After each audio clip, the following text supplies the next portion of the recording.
when you look at who gets the right swipes and who receives messages on the apps, it's the most popular people. I mean, folks have claimed that it's one of the most unequal markets in the world, but regular acquaintanceship is not nearly so dramatic.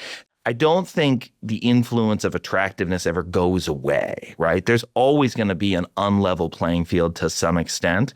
But the more that people spend time together getting to know each other, it reduces some of those market forces that give the desirable people all the advantages. Welcome to the Huberman Lab podcast, where we discuss science and science-based tools for everyday life. I'm Andrew Huberman, and I'm a professor of neurobiology and ophthalmology at Stanford School of Medicine. My guest today is Dr. Paul Eastwick, a professor of psychology at the University of California, Davis. Today, we discuss the science of attraction, mate selection, and relationships. And I promise you, what you are going to hear will surprise you. Paul's research has discovered that much of what you've heard about how people select partners, date, form relationships, even break up or repartner is simply wrong, at least when you look at the actual data. For example, his data show that both men and women, when given a choice, select partners that are younger than them. Yes, you heard that right. It's not just men. Men and women equally select partners that are younger than them, given the choice. His data also challenged the idea that financial status is more important to women when looking for male partners. Turns out that when men are looking for female partners, on average, financial status is as important as it is when women are looking for men. And somewhat less surprising, his work shows that indeed dating apps select for qualities that are not the ones that research shows builds lasting partnerships. But he also offers solutions to those that are using dating apps to try and find a partner. Today's discussion is not just about finding a partner, it's also about what solidifies and maintains healthy relationships over time. Again, what the data say about that. Things like physical intimacy being among the very strongest predictors of relationship stability, as well as both partners feeling that no matter who else might be attractive to them, that their partner has unique qualities that no one else can match. So whether you are in a relationship or not, looking for a relationship or not, today's discussion gets into social bonding of all sorts.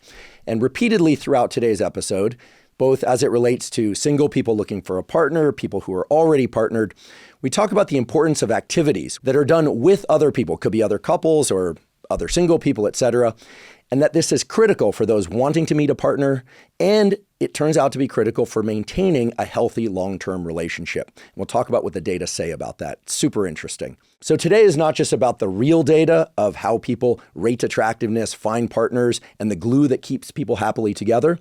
It's about the real-life data and the actions that anyone can take that help you build and sustain excellent romantic and other types of relationships. Before we begin, I'd like to emphasize that this podcast is separate from my teaching and research roles at Stanford. It is, however, part of my desire and effort to bring zero cost to consumer information about science and science-related tools to the general public. In keeping with that theme, today's episode does include sponsors. And now for my discussion with Dr. Paul Eastwick. Dr. Paul Eastwick, welcome. Thank you so much for having me. A lot of theories out there, a lot of speculation about attraction, dating, romance, and relationships, which are separable things, of course. We'll talk about all of them. But one of the semi-dominant themes in the public narrative, and indeed on many podcasts, is kind of anchoring to evolutionary theory, which, to put it really coarsely, is sort of a market-based theory. You know, people even say, I married up, or, and people put quantitative measures on people. They're a 6, they're a 7, they're a 10 in this, but a 4 in that. You know, as a neuroscientist, I hear that and I immediately go to, and again, this is just purely theoretical, oh, this sounds very limbic. This is very much of like the hypothalamus. This is very much like the kind of thing that you might expect under conditions of like low food availability, low mate availability, a lot of weapons and very few laws, to regulate violence or something. Meaning men will harm each other in order to get access to mates. Women will be deceptive. This is the whole idea. And you step back and you go, well, that's not the world we live in now. We have a forebrain. We can make choices. We can be strategic in the direction of benevolence. We can think about kindness. And so, to me, it seems we need a revision, or at least a better understanding of what's actually true in 2026 and forward. So if you would, what are your thoughts about what is not true based on the data, and perhaps what is true about this quote unquote evolutionary model of dating relationships and so on. The marketplace ideas, I think they definitely have their place. And it derives from a sensible evolutionary perspective, like what you're describing. I think it describes well what happens in initial attraction settings when people are really meeting for the first time. There's this class demo that I do in my undergraduate classes. A lot of people use this demo. And what you do is you have a bunch of your students put a number on their foreheads, and they sort of hold it up so that they can't see it, but other people can. And you tell the students your goal is to pair up with the highest value person that you can. And you don't know what your number is, but I'm going to count to 5, and then I want you all to stroll around the room and try to make mating offers to folks.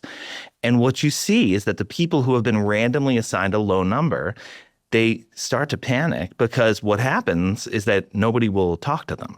And this is random. Yeah. Totally otherwise, random. It'd be very unethical. Right, Exactly. And also, who would decide? But people don't like it. I mean, if you get a low number, it's not an enjoyable experience. And I think there is a parallel to what people are experiencing as they're growing up, or maybe even if they're a little older and they're going to a party and they haven't met anybody there. So this is an analogy for how people internalize and, act upon something that we call mate value. And it's like what you described. It's supposedly linked to traits that reflect your core desirability, like maybe your physical attractiveness, but it could be other related traits too. It could be things like the size of your bank account or your status.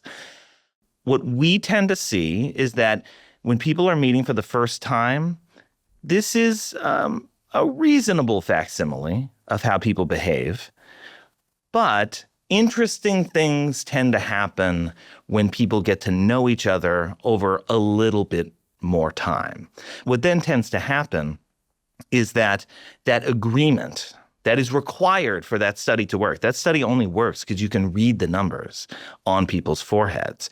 But if I were to blur that number, we wouldn't see as much pairing up. It wouldn't be as sad and as difficult for the people with low numbers. And in real life, that's kind of what tends to happen. We stop agreeing about who the 8s are and who the 5s are.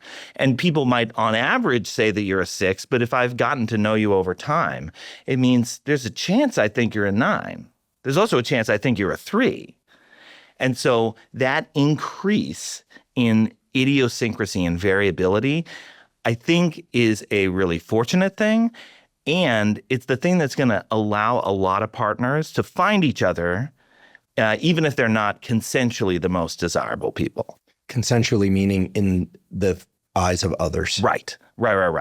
So even if on average people think you're kind of middling, with enough time, people are more likely to find, okay, y'all think I'm a 5, but she thinks I'm a 10. And then what you're kind of crossing your fingers for are these moments where, and I think she's a 10 too.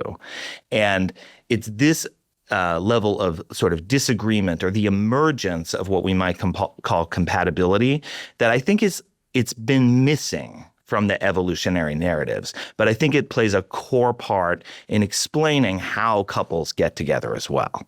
Wow. So many things come to mind. The first thing that comes to mind is the question, who and what are others looking at? Yeah. It seems like one of the more, I want to use the word immature, but let's say less evolved, not in the evolutionary biology context, but kind of like life maturation sense, like less evolved aspects of self is when we are not thinking about what we actually like and don't like, but we're paying a lot of attention to what other people like and dislike as a barometer of what we should do or not do. Now, of course, that can be very informative in healthy ways, but when it really comes down to it, it's a potentially very toxic aspect of human nature, right? So what I hear you saying is that at some point there's this kind of dating, romance, and relational maturity that people come to where they're really able to sense what they actually like, and they're able to put the blinders up to how other people are necessarily behaving, Like, does everyone like this Yeah. person? Do they not like this person? And the words that come to mind, the 2 words, are junior high. Like the junior high school dance, for a number of reasons, Yes. is kind of the first time when, most kids are starting to hit puberty or somewhere in puberty at that phase. And so there's a lot of recognition of others and kind of like who is cool, who's not cool, who's getting attention, who's not getting attention, seems to surface first in junior high. Yeah. And admittedly, we're all pretty that's immature my in junior memory high. Yeah, of junior exactly. high. So has this been looked at in a structured way? For instance, are there adults who are good at ignoring what what the consensus is, and are they able to find mates and set up relationships more readily than people who are paying a lot of attention to what other people like and don't like? Yes, I am sure that there's considerable individual variability in how people react to what's going on around them. Sometimes you see this phenomenon called mate choice copying, but what that essentially means is that, you kind of look to see who's attracted to somebody in my, is everybody attracted to this person? Well, there must be some signal there. I'll sort of follow that. I totally agree. It's a very junior high way of thinking about this whole process. But I think a lot of what is happening is that if people are spending time together, and I often go back to thinking about what is it like when we're hanging out in mixed gender groups if you're heterosexual. So we're spending time together, and maybe for whatever reason, I happen to spend more time with this person. We find something interesting to chat about. I see her reacting in situations that other people don't get to see. And so the particular time that I spend with her ends up being the material that I use that causes my opinion to diverge from everybody else's. So everybody else might be like, she's not all that great. And I think, but you weren't there when we were hanging out talking about, some family challenges that I had. I'm trying to put myself back and like, what were the things we would have been frustrated about in high school? But, talking about like problems at school or problems with other friends, like she was supportive and listened to me. And then I was supportive and I listened to her. And that reciprocity through a unique experience with another person, a lot of times this is where initial attraction comes from. It sounds a little squishy. It doesn't sound like the sexy form of attraction that we often think about.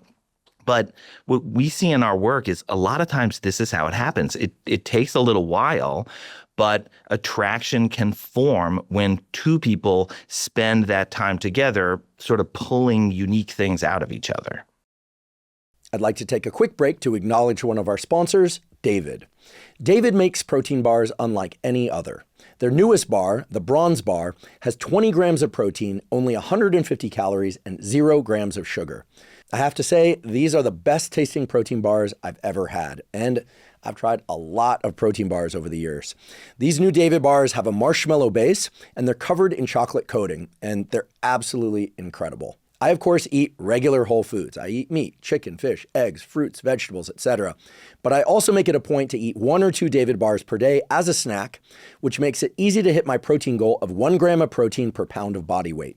And that allows me to take in the protein I need without consuming excess calories. I love all the David Bronze Bar flavors, including cookie dough, caramel chocolate, double chocolate, peanut butter chocolate. They all actually taste like candy bars. Again, they're amazing. But again, they have no sugar and they have 20 grams of protein with just 150 calories. If you'd like to try David, you can go to davidprotein.com/Huberman. Right now, David is offering a deal where if you buy 4 cartons, you get the 5th carton for free. You can also find David on Amazon or in stores such as Target, Walmart, and Kroger. Again, to get the 5th carton for free, go to davidprotein.com/Huberman. Today's episode is also brought to us by Lingo. Lingo is an everyday wearable that tracks your glucose 24/7. Glucose drives a lot of key processes that support energy, body composition, and long-term health. When glucose is constantly spiking and crashing, that's where we can start to see metabolic dysfunction. And over time, that can even progress to prediabetes. Right now, about 115 million adults in the US have prediabetes. Most don't know it, and a higher percentage of men have it than women do. Often, there aren't clear symptoms of prediabetes early on, so people don't tend to look into it. But the fact is that metabolic health is shaping how your body functions every day, whether you feel it or not. Tracking your glucose with Lingo can help you see how food, activity, and stress impact your glucose throughout the day. I personally have used Lingo, and it's been an invaluable tool for improving my metabolic health. If you would like to try Lingo, Huberman Lab listeners in the US and UK can save 10% on a 4-week plan. Just visit hellolingo.com/Huberman for more information. Terms and conditions apply. Again, that's hellolingo.com/Huberman. It's interesting. I'm thinking about movies. Yeah. And admittedly, I haven't seen that many romantic comedies, but there's some but there's some pretty awesome. I've seen a few of them, but there's some awesome movies about this issue. Yeah. And I'll offer some examples that will date myself. I'm ready. But that seem to fall into at least 3 bins. One is, you're awesome, I'm awesome, let's get together.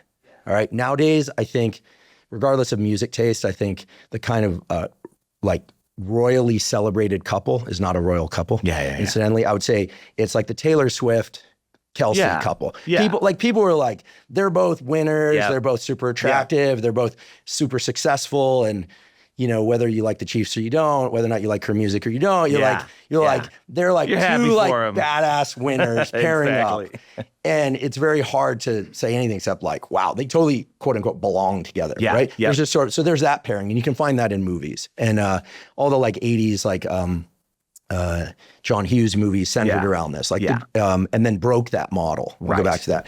The other one would be, the breaking of that model. This is very 80s, but the kind of like the athlete, pairs up with the nerd. Yeah. Right. Okay. Nowadays we have athlete nerds, and so it doesn't work quite as well. And then the third model is the like, well, you're screwed up and I'm screwed up, but we're really good people. Yeah. Like you get True Romance, the movie True Romance, which is an amazing movie, right?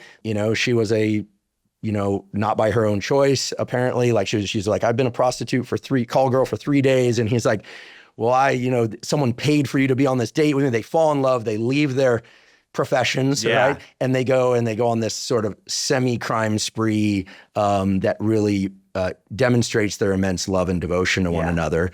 And the whole notion is like, you're so cool. They both think the other person is super cool, don't care about their past, and kind of enjoy the fact that they're both kind of from hardscrabble backgrounds. Right. So then there's that.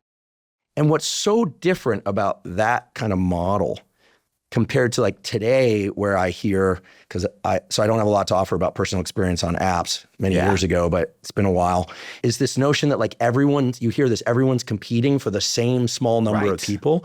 So it seems like even those 3 cliche models that are presented in a number of movies, they exist. It's like, since when is everyone thinking that they're supposed to pair up with the same small number of people? This is like ridiculous. That's like saying everyone's supposed to like the same top 3 songs, even though you might not even like that genre of music. That's insanity. Yeah. The apps absolutely pull for this. So when you look at who gets the right swipes and who receives messages on the apps, it's the most popular people. I mean, folks have claimed that it's one of the most unequal markets in the world. I mean, it's basically a kleptocracy. The extent to which kleptocracy, right? The extent to which it's skewed, right? That there's like, the rich, quote unquote, who have all the, who get all the right swipes at the top. But regular acquaintanceship is not nearly so dramatic. So, one example that I like to use is that if our job was just to evaluate whether somebody standing in front of us was hot or not, and it was somebody that we like interacted with briefly, and we're making just simple binary judgments, you and I are going to agree about like 2/3 of the time. So that's better than 50-50, but it's far from 100%. I think actually that would surprise a lot of people. There's a reasonable amount of disagreement there. That's already starting to set the stage for us not necessarily pursuing the most appealing person. Because if there's disagreement, that means there's a chance that, well, you're going to go for this person, I'm going to go for that person, and it levels out the playing field somewhat. I don't think the influence of attractiveness ever goes away, right? There's always going to be an unlevel playing field to some extent. But the more that people spend time together getting to know each other, it reduces some of those, those market forces that give the desirable people all the advantages. Yeah, the reason junior high school seems so dreadful in my memory. Yeah. I mean, I had a good time in junior high school, but it was largely, at least for me, the fact that people in my peer group, because it was a pretty broad age range, were still among the guys were hitting puberty at different rates. Yeah. So like a game of soccer that at one time was pretty even with respect to who could play well. Like suddenly you're playing against what felt like a grown men. Yeah. There's actually a kid in our town who, I don't want to give up his name, who I think he went on to, I don't ever think he became a professional soccer player, but he was like fully developed by the 8th grade. He was like facial hair and he was fast and he had like legs like tree trunks and he could move. And I mean, it was just completely dangerous to have him out on the field with the rest of us. Right. And he was respected, adored, admired, and it was very context dependent. This was the other thing I was going to say. I think you and I are both scientists. So coming up, you spent a lot of time in labs. Yeah. I'll never forget, there was a romance in a neighboring lab that none of us understood. Like none of us understood. That's funny. And I remember asking my friend who was in this pairing, and he said the attraction for him, although she was also attractive, but the hook was her prowess at aliquoting.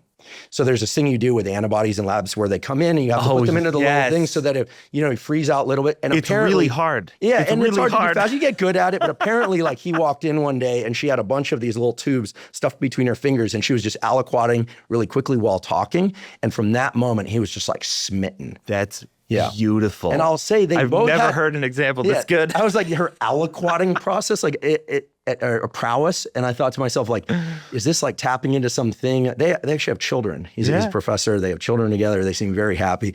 I think anyone would say they're both attractive people, but their pairing seemed like not predictable by any other external metrics. And the fact that something so specific was the hook, and that opened up into what turned out to be a long-standing marriage with kids, is kind of wild. It is. But is this uncommon? Because what you described before is kind of like this. Like there's something unique that makes it feel like there's a special attraction that indicates something that opens up to a special discussion. And then there's this kind of intimacy, right? That they share around aliquoting. Or that was spawned by aliquoting. Yeah. I don't recommend folks run out and learn how to aliquot in order to, like, this is not a strategy. But that's the thing. Thematically, it might be. But so what are your thoughts on something like that? Okay. This is an incredible example. And I think if we're talking about couples, I think most people would find this idea intuitive. That if, I ask somebody, what is it that you love about your wife? Or what is it that you love about your husband? You're going to get a bunch of, if you get them talking for long enough, you'll get some idiosyncratic details. You'll get some stories. I mean, maybe if they're really forthcoming, they'll give you the in-jokes and they'll explain the moments that made them feel something special for this person. I think what I'm suggesting is that those moments, the creation of a narrative with another person, it goes back earlier than we think. And that a lot of times what we're doing when we're trying to figure out if we're into somebody, yes, we look at how they look visually and we take in all that information and it matters a lot. But we're also talking with them, forming little stories. If you have a little bit of good banter, that means when I see you at the party next week, I'm going to want to sit next to you and see if we can recreate that moment. And that's often where attraction is coming from. I think that's why the apps are so hard, because it turns it into an interview where you're trying to impress other people with your traits. And again, traits are important, but it's like, it's not the life of the thing. The life of the thing is the little stories and moments that two people are sharing. And that's, I think, is something that people can be doing more with. I'd like to divide this process that we call dating, romance, relationships, et cetera, into some pieces that may or may not be the right way to segment it. So please change any of what I'm about to, toss out. We're talking about impressions that either seed or don't seed desire for more time, so interest. Yeah. And then I'll just broadly separate with compatibility over time. Yeah. So let's spend some time on impressions that lead to desire. Yeah. Which ones are meaningful, which ones aren't, which ones can be a bit misleading. I think most people are probably more intuitive about those if they're really honest, like what they find, who they find attractive, who they'd be willing to admit they find attractive if you remove all the other social inputs. Yeah. And so on. But the compatibility over time piece is the one that is really hard. If you just look at the statistics on marriage, let alone the statistics on, other relationships, it's not a bleak picture, but the numbers don't play out into, if people get together and make the commitment, most of the time it works out. It unfortunately doesn't seem to be that way, or maybe who knows, fortunately. But so impressions leading to desire.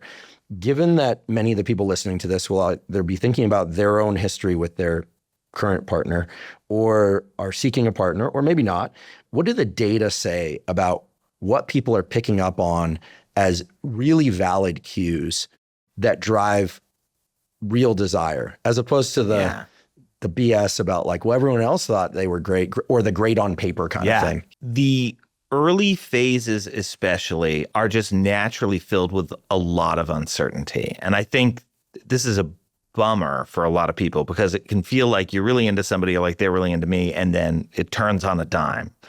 So part of that is about like searching for signals, trying to resolve the uncertainty. And the problem is that it's not like, oh, if I get sufficient evidence that you're smart, that's going to do it. Or if I get sufficient evidence that you're really good at aliquoting, that's going to do it. What people are, I think, trying to do is they're trying to figure out, like, do I feel enough of something for you that I want to continue this, that I want to keep it going? Yes. But I don't want to act like, because sometimes when people think about the spark, what they think is, oh, it's got to be there right away, and I've already got to be feeling 100 for this person, right? I got to be at the top of the scale. That actually isn't what happens on average. Typically, if you look at what most relationships look like and you look back at the beginning, the typical first impression is middling. That's how we feel at first. Middling, just kind of, I don't know, middle of the sky. Yeah, that seemed all right.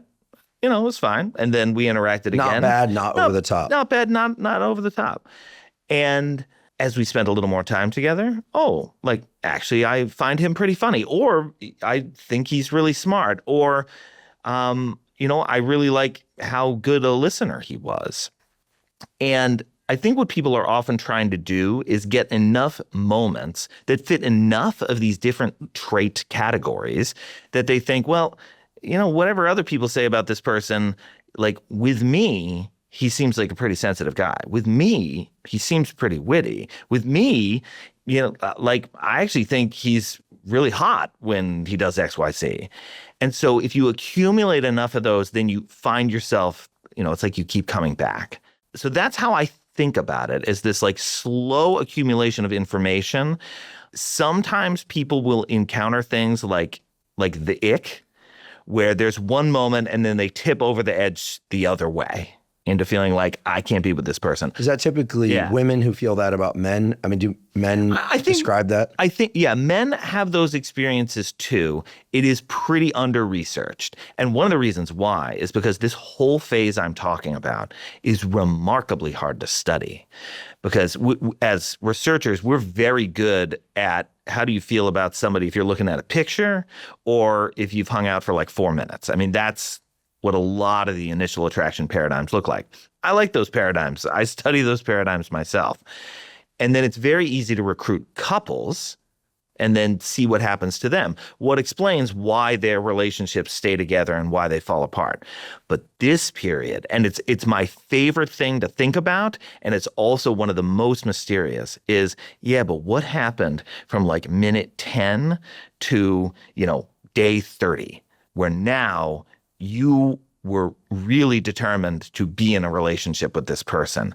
And that's a typical amount of time. It usually doesn't happen instantaneously that people know right away, hey, no, this is it. I want to be with this person. It's that slow accumulation. And when we look at it, it's almost like you've got a window of uncertainty and it's slowly collapsing to a stable impression that people have of this person as they gather a little bit more information and a little bit more information. And what you just hope for is that as two people, you're collapsing to a fairly stable impression that is both very positive of each other. And I think a large part, that's how people get together. And hopefully accurate too. Yeah. Yeah. So the accuracy part is interesting because, I mean, I'm a psychologist, I'm a social psychologist. And so social psychologists are big into, well, your perception is your reality. And boy, do you see a lot of evidence, especially in relationships, that people are biased when it comes to their romantic relationships. In what sense? It can happen in ways like, everybody kind of agrees that your partner's a jerk, but you genuinely don't think they're a jerk. And when they're with you, they don't seem like a jerk. So any kind of measure I would take about your perception of, your partner versus everybody else's perception, you would seem to be horribly positively biased for your partner. The question is whether you're wrong. And I land on the side of, from your perspective, you're not. To argue that it would be better to listen to the consensus that your partner is a jerk, it's sort of like you're arguing for like a sleeper effect, like there's wisdom in what other people know that you don't see. The evidence for that is actually not great. It could be, and I'm sure it happens sometimes. Mm-hmm. But what usually happens in relationships is that people's own impressions and perceptions tend to be the major driver. Now, that can go in the other way, too, because we might all agree this person would be the most amazing partner to be with.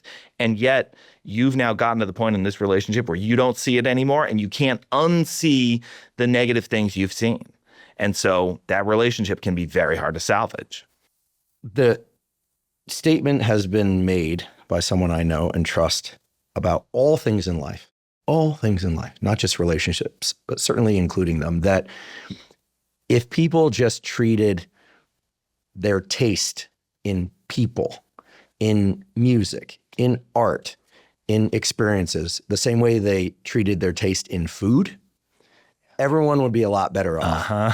Meaning, if one has the impression that they really like something, they really like this person, then just go for it. Unless there's some sort of danger they're not aware of. Right. Okay. And we'll talk about consensus, communicating danger, separate issue, but it crosses into this online dating thing based on a lot of conversations I've had with young men and women. But music, you hear it, you either like it or you don't. We don't tend to have a hard time defending our stance on those things. But when it comes to relationships, it's almost like many people are walking around with a little or a lot of that junior high narrative in their mind. Not necessarily with somebody that they can't stand because everyone else thinks they're great. I think that's pretty rare. Probably happens, but it's pretty rare. But at these early stages that you study, that they're navigating that process in a way where they're not in tune with their own taste. They're integrating all this other information in a way that's not helpful. It's not protecting them. In fact, it's just clouding the signal. It's noise, right? In the signal to noise model, it's noise. It's just pure noise. Yeah. And as a consequence, people are wasting their time and other people's time. Yeah. And I don't believe everyone's trying to waste each other's time. It just seems that we're conditioned to do this. Yeah. And I will say, it does take a pretty strong person to say, listen, I know that's what you see. I know that's what they say, but this person's great. They're right for me. And when people do that, in general, people tend to back off. Yeah. And of course, there's Shakespeare about this, right? Yeah, right. But that tends to be cultural pressure of no, you two can't be together, or the parents don't want it, or one set of parents. Yeah. And, some of the greatest romances have been born out of that FU to the elders, to the community. Right. But this is a little different. Yes. It's a tricky thing to navigate because I think one of the best situations to end up in is where you're in a relationship, and let's say it's a new relationship, and your friends around you basically think, we're happy for you, and we're going to celebrate you, and we're going to celebrate this relationship. We support you. We just wouldn't be terribly interested in this person ourselves. That's the ideal, right? Where it's not exceptionally competitive. You're not worried about your friends trying to poach your partner away, but at the same time, they're supportive of the relationship, because that support from friends and family, it is important. Like, it certainly shapes how people feel. There's a way to navigate that doesn't make it a, like, I'm glad you like my girlfriend, but like, don't like her too much, please. You want to kind of try to find that balance there. And that's a tricky thing. I mean, I think this is a lot of what people are trying to navigate in adolescence. They're trying to figure out, like, how can I be part of a friend group and have a romantic relationship and navigate the complexities that come with that? I mean, I vividly remember these like junior high, early high school experiences of dating somebody, but also your friends are into this person. And actually, it was a relationship where my girlfriend at the time broke up with me, starts dating my best friend. We're all friends now. It's all fine now. And it's like at this moment that I discover evolutionary psychology, that I discover this narrative. And it just felt like such a double-edged sword, because how wonderful is it to think about how people have been navigating these challenges, ex-girlfriends breaking up with you for your best friend. This has been happening for tens of thousands of years. Like, I'm not alone. I'm not the first person to experience this. And then to also read at the same time, oh my God, this reflects something true about my deep underlying value. This is kind of scary. So those two things together weirdly were what got me hooked on this. The feeling like evolutionary psychology is fascinating and really bleak at the same time. Yeah, I agree. I was going to say brutal. I'm sorry you had to go through that, although I'm glad you're all friends. I think it happens. It's all good. Probably not to everyone, but I can remember similar experiences where you're just like, oh man, what a gut punch. Yeah. And part of the maturational process is realizing like, okay, they might be better suited and there'll be someone for me. And honestly, they were better suited for each other. All right. All right. I have a question about the science or how to study these sorts of things. So if I set aside my science hat and I say, all right, you can study this stuff, but wait, if we're talking about a kind of unique hook, like let's just assume the people are within the range of attractiveness. Again, I hate this quantitative thing, but they think the other person's attractive. They're dating because they want to find someone, right? They're not resistant to commitment. They're looking for a partner. And the number of histories that people are bringing to that is infinite or near infinite. So let's say the hook is, listen, one person had a hard past based on an abusive household. The other person is really gentle. They had a great past and the person feels very safe in that, right? We always think about the trauma bond, right? Which is an unfortunate thing that does seem to happen. But it could also be both people had difficult pasts, parents with addiction issues or mental health issues, and they can relate. Okay, that's one example. The other is we both value X, we both value Y. And so the unique glue is near infinite, right? So the question I have, and this isn't a challenge, it's just a genuine curiosity, is how do you study this process then? Because what are the universals of what people define as some kind of like lock and key that they didn't know they were looking for that lock and key combination. And then they go, oh, this feels unique. And the reason I ask this is because I want to frame the science, but also I want to know to what extent being aware of what's critical to oneself is important in this process. Yeah.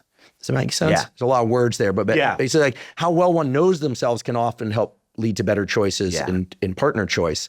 And so people go, no, like, gosh, I really, really would like someone that I could feel understood around this or feel really safe around this or make them feel really safe around that. With any relationship, it's almost like you have to hold these two seemingly contradictory truths at the same time. One is that no two people in the history of the world have experienced what we're experiencing right now. And yet there are broad general principles that we can point to that can explain some of the dynamics of every romantic relationship that has ever existed. So when it comes to broad principles, I love the attachment framework. I mean, what's fascinating about attachment is that this is just as evolutionary as all the other evolutionary theories you've heard about online. It's just a different evolutionary theory. But this perspective suggests that we are creatures that form bonds with each other. We essentially crave closeness, intimacy, support. We thrive when we get it. We're more likely to recover. We sleep better. We get all of these benefits from close, attached relationships.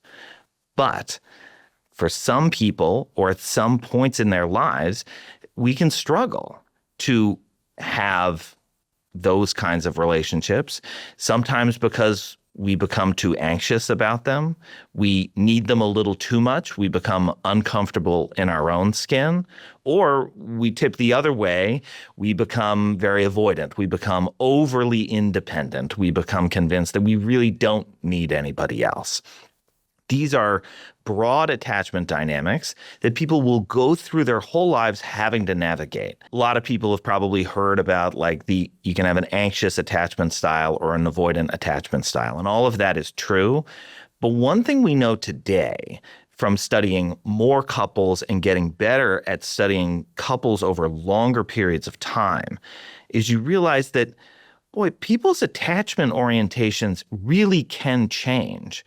So somebody can come into a relationship with an avoidant, trauma-filled past, but with enough time with the right kind of person, again, sharing their unique bond, which maybe science will never crack, but they know all about it. That person will start to become less and less avoidant with time. They'll become more secure. They'll get more of those physiological benefits out of the relationship. They'll get more of the support-related benefits out of the relationship. And that can, in effect, turn somebody into a more secure person. So these are the attachment lessons that I often point to. And I think they're useful for at least helping me remember that tension between anxiety and avoidance. Two very broad processes that are always happening behind the scenes. And yet, the way it unfolds for any one particular couple, it's always going to be this weird, unique combination of stories and in-jokes and little moments that scaffold up to hopefully, help somebody become more secure eventually. I'd like to take a quick break and acknowledge our sponsor, AG1. AG1 is a vitamin mineral probiotic drink that also includes prebiotics and adaptogens. I discovered AG1 way back in 2012, long before I ever had a podcast, and I've been taking it every day since. The reason I started taking AG1 and the reason I still take it every day is because AG1 is, to my knowledge, the highest quality and most comprehensive of the foundational nutritional supplements on the market. AG1 is designed to support things like gut health, immune health, and overall energy. And it does so by helping to fill any gaps that you might have in your daily nutrition. I get asked pretty much all the time, if I could only take one supplement, what should that supplement be? And my answer is always AG1. It has just been so helpful for supporting all aspects of physical health, mental health, and performance. If you would like to try AG1, you can go to drinkag1.com/Huberman to get a special offer. For a limited time, AG1 is giving away a free bottle of their new omega-3 coenzyme Q10 product. Omega-3 and coenzyme Q10 are known to support cardiovascular health, cellular health and energy generally, brain health, and much more. I personally take them both every day. Again, go to drinkag1.com/Huberman to get a free bottle of the new omega-3 coenzyme Q10 with your first AG1 subscription.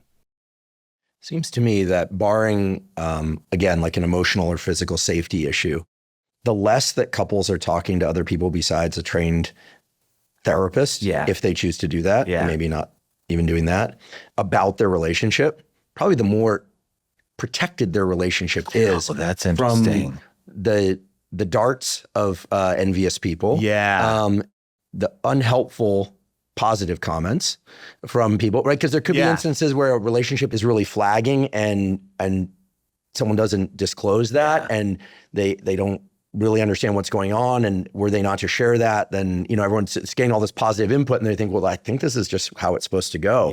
So there's the suffering in silence piece. We want to, I don't think that's good, but there's the kind of going out for external assessment piece.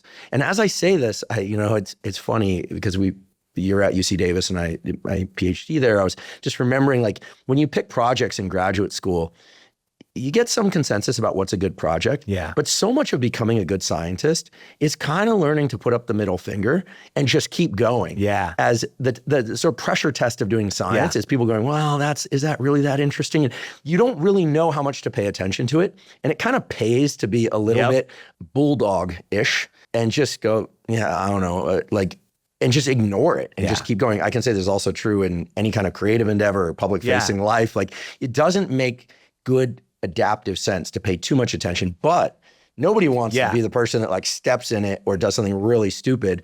But in relationships, if something feels good, maybe we shouldn't be going out and getting, putting our finger in the wind to get input. So it's fascinating because I mentioned earlier that, right, the extent to which you feel, at least, like the people around you have your relationships back, that's a useful thing. But I think that probably isn't happening through a process of, like pseudotherapy. I want to talk to my friends about my relationship. Or at least to the extent that that is happening, I bet you're right. That has some real risks. I think probably the good version of this process, or the one that I would advocate for, comes from research looking at like couple friends or like double date nights. So I'm not asking you for input on my relationship, but in effect, I'm asking you and maybe your partner to experience our relationship in real time by hanging out together, the four of us. And so that can often feel like validation without explicitly asking for it. And I think that can often be a very good thing. And there's research showing that, generally couples who feel like they have couple friends and are embedded in networks like that generally tends to go well on average. So yeah, I would think about it that way. It's like you can feel that you have the support of the people around you without directly asking for their assessment of your relationship. Because the reality is other people don't know. And this is hard as a judge, because when I encounter couples and I have friends who are in relationships, it is so tempting to look at that relationship and think like, oh man, like she shouldn't have done that. Or I don't know, if I were her, I wouldn't stand for this, but I'm not in that relationship. So unless you are a therapist and they're coming to you for therapy, I find it useful to try to resist that impulse, because a relationship is this vast, deep store of information that two people have. And often we're not privy to what's really going on there. I'm going back to junior high school again. Yeah. And I can remember at this one dance. I hope this isn't dramatic. No, it's not at all. But we had this all-girls school in our town, Castellea School, which was a boarding school. And so their dances were the best because they'd invite people from other schools, but all the guys were really excited to go, right? Because the numbers were really like worked out really well in our favor. A lot, because women and boys and girls, as a male school, right, would go to these dances. But that means you just have like an outsized pool of females. So everyone got someone to dance with at some point. This is what mattered in the 7th grade, right? But there were these people. I had to say, there were these individuals who were not going through the admittedly like tense challenge of first dance, for slow dance. This was before phones, and it was tense then too. Yeah. And they weren't doing any of that. What were they doing? They were running around telling people about who was doing what and who was doing that. And I remember thinking at the time, I mean, I'm no psychologist then or now, but thinking like, they're avoiding the whole thing. Yeah. This is like going to a soccer game, and instead of playing soccer, they're like critiquing people from the sidelines, because it's a lot easier to do that than to actually get out there and risk like being the goalie that lets the winning shot through. And I remember thinking like, these people are really corrosive. One or two in particular. I don't know whatever became of them. Hopefully they're doing well in their lives. They got over this. But those people exist throughout life. Yeah. Meaning they're rarely the people that are happy in their own relationship life. Now, I have to say it's probably a Y chromosome linked disorder, but I assume that my friends who are male friends who are in relationship, if they're still in the relationship, that it's going great. That's funny. There's not a lot of feedback. Like there's not a whole lot of feedback exchange. Right. That said, if something were really off, I assume that they would bring it up, but probably not to me. Like I do think that there's probably a sex difference here, and these things are changing now, but I think that there's not a lot of sitting around talking about how well or poorly the relationship is going. It's sort of like, You ask about somebody's spouse, like, how are they doing? And they go, yeah, great. Like we did this weekend. There's not a whole lot of, we had this one moment of exchange that was kind of sticky. Can I get your input on it? Like, that's not happening. That's just not happening, at least not in my life. I'm glad you brought up these gender differences because I think you're hitting on one that, at least, again, as a relationships researcher, I would sit here and say, I think this is the big one. And the big one is that women generally are better at cultivating social support from all corners of their lives, not just their romantic partner. Whereas for men, it's largely their romantic partner. That's where they're getting most of their support, intimacy needs met, probably the person who, at least for a while, is mostly in their corner. And this is why you see across the full range of the arc of a relationship that men are always a little bit more eager than women. Eager in what sense? Eager in all the ways. I want to be in this relationship in the first place. I'm more likely to say I love you first. I'm more likely to want to be exclusive. I'm more likely to want to take things to the next level. Men are more willing to do that. Men this across the board. This runs countercurrent to all this stuff about men being non-committal. Yeah, right. So like, this is what, there's like new review papers on this that are really compelling. And it's like kind of the same effect size across the board, which is how we talk about, how big is the sex difference? It's medium size, but it's just right there all the way through breaking up. Who's more likely to want to break up? It's women who are more likely to want to break up. Men are more likely to be thinking about their exes. And not while they're in a relationship. Right. Not while they're in a relationship. Right now, it's over. It's like, meme. I wonder what she's That's doing. the meme. I went online. It's not the meme. The meme is like, who's he thinking about? Exactly. Exactly. Yeah. The reason put forward for this, and I find it very compelling, is that's because men just don't quite have their social lives put together in the same way that women do. Meaning they don't have a lot of male friends or here. By the way, I should have set up a disclaimer at the beginning. I should have said this to make the conversation more fluid. We're framing everything in the context of heterosexual pairings, but I think it's fair to assume that this would also extend to homosexual pairings. I think it would in many ways. But men have friends. Yeah. I realize activity-based friendships are, kind of the dominant theme. Men not having connection in other things. Yeah. Could it be that the connection that I feel to my male friends and coworkers is very deep? They're important to me. They're like family to me by now. We spend so much time together.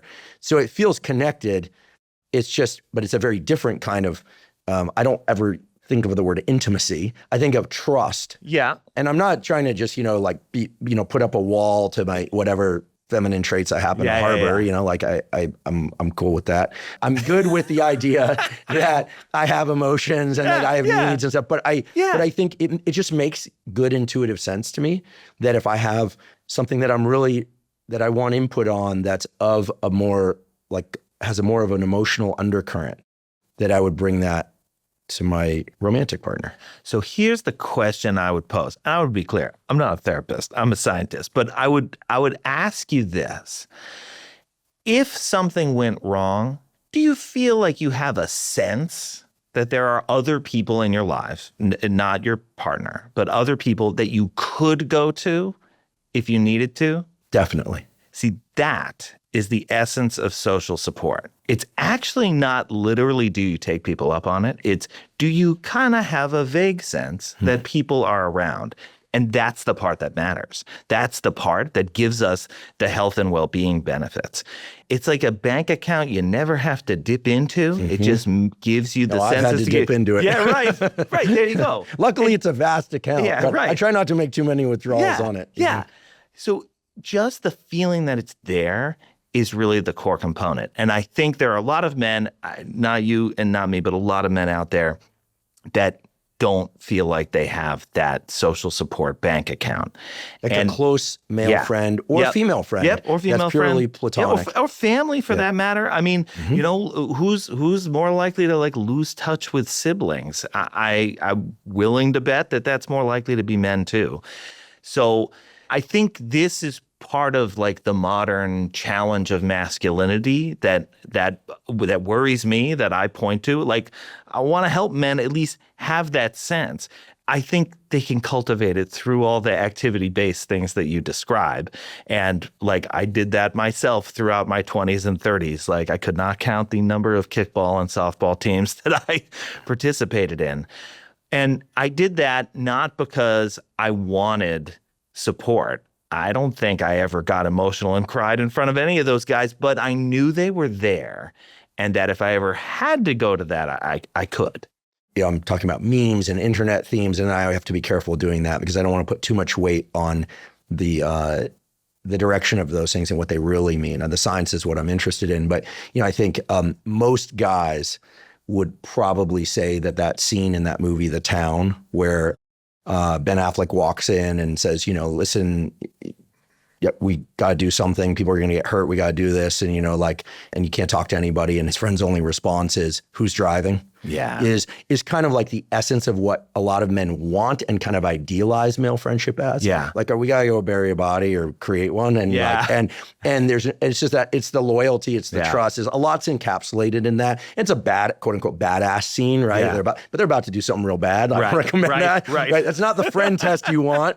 I know people have used that as the friend test and they paid dearly for it. Right. But the point is that friends who aren't going to ask too many questions, that they can hold in the center of their mind without any long preamble that your friend needs something and you'll do whatever it is that they need because you love them. Yeah. I think that's what's the deeper layer of it. Yes. For exactly. me. I'm realizing I have this sense that there's a big contradiction, not in the scientific literature, but in the public perception. Yeah. Which is this. I feel like one common narrative these days is, look, men failed. They just failed. Like they didn't step up, right? They weren't committal. We have to take care of them. They live much longer in a relationship. We die much earlier. Yeah. That's one narrative that you hear a lot about. It's a scary narrative, right? Yeah. Because you also hear the narrative, like women are just very extractive. They'll trade up, now, unfortunately, your friend dated your, then they broke up. She broke up with you first. Right. But exactly. A lot of the things that come into play, like the Coldplay concert affair that went viral, was about this woman. And a lot of it was pointed at her, him too. Yeah. But, it was like a lot was made of this thing that does happen. Yeah. That there's this notion like, well, who would actually pair up with their female friend, a woman pairing up with a female friend's husband or brother. There's a lot of that. And you never know how much of this is these narratives are being fed. So I feel like now we're at this point that seems to be resolving a little bit, but we've been at this point where there are these two camps. Yeah. And I saw something on Twitter, X, some time ago, and it just stopped me in my tracks, which said the way you destroy a society is to get the men and the women to hate each other. And maybe I would just underwrite distrust each other. Yeah. Right. And so we need to move through this. I'm not actually asking you to solve it, but what do the data say? Yeah. For instance, if we were to look at dating apps and I ask, do you think that the dynamics on dating apps, the algorithms, which are clearly designed to make the companies money, do you think those are more female-driven algorithms or male-driven algorithms? Not meaning who runs the companies. Oh, interesting. We know the answer to that for the most part. The question is, do you think that the apps are trying to optimize for more women to come to them or for more men to come to them and stay there? Because the theory is always kind of launched in the opposite direction. Right. And if that wasn't clear, I'm just wondering who's got the power. My understanding, now again, the dating apps are hard to decipher because these companies don't share data with us. I've worked with some matchmaking companies' data. They're more interested in generally in collaborating with scientists because they got to make people on dates happy. They don't work on engagement. They work on happy dates. Right. So they're more interested in talking to scientists. Right. But I think when your goal is getting users and getting engagement, what you're probably trying to do is bring more women in, because my understanding is that there's more men on the apps. Is that right? Yeah, I think so. What I don't know, and I don't know if anybody knows other than the people at these companies, is okay, but how many of those apps are in use and how many people, regular users, I'm not sure. So you got to bring more women in. But again, engagement is the goal, right? I mean, that's what the apps want. They want you spending time on it, and then they want you to get the fancier features. So is that going to be more geared toward men? It might be, but I'm kind of speculating here. I expect that when you're trying to create an app for heterosexual men and women, you're going to have to somehow marry those two challenges. And look, one of the bigger gender differences that we see in the whole realm of sex and relationships is in swiping behavior. The fact that women will swipe yes on like 5% of the men they see, but men swipe yes at about 50-50. But that fits the kind of evolutionary, quote unquote, narrative, like men being less selective, Yes. wanting to spread their DNA, this Yes. kind of thing. I mean, to my mind, that whole thing around like men want to spread their DNA. Okay, like I believe in evolutionary biology, sure. But there's a lot of modern features that make like accountability for offspring and things like, it's not like men can run around just having kids with anyone and afford all of that, right? It's, I mean, we were talking earlier, there's sort of like two models. There's like the Genghis Khan ideal within this evolutionary biology model. Yeah. And then there's, kind of like, where are we now? Yeah. I mean, I don't think anyone, with the exception of some very wealthy people who have kids with lots and lots of people and clearly can afford it, I don't think anyone's thinking they're going to go out and just have kids with as many people as they possibly can. Right.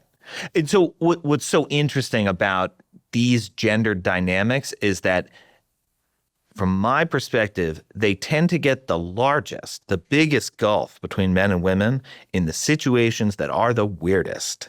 So, for example, this is a real study. You recruit Confederates, so that means it's somebody who's working for the experimenter, and then they go around campus and they ask people, I've noticed you around and I find you very attractive. Would you like to go to bed with me? And when you do this, you find that men are about 20 times more likely to say yes to that request than women. Very few women say yes to this request, but a reasonable number of men do. All right. But the thing about that experiment, and that experiment is very valuable and it's very influential, and I love at least that it was real, that people were actually out in the world doing something, even if it's a little wild and probably a little scary, especially for the women. But if you do this one little tweak and you say, yeah, okay, but how about like the last time that happened to you in real life, like in a context where you knew people, and then you look at the gender difference, it's not 20 times more, it's 2 times more. What do you mean? It's like the last time somebody you know, like among a group of friends, like asked like, hey, do you want to go hook up? How much more likely then are men to say yes than women? And men are still more likely, but they're only twice as likely rather than 20 times as likely. So this is not my belief, but the cynical incel types on the internet, or they're just cynical guys will say, that's because women are sleeping around more than they used to when the first experiment was done. I don't believe that's true. Yeah. But I can tell you that would be their reflexive response. Like there's this ammo, there are these arrows that each side holds. Many. One side holds the guys aren't stepping up, they're not managing their own lives, let alone making themselves somebody who would be attractive as a partner who could listen and help take care of somebody. Because the notion of taking care is something that we can talk about.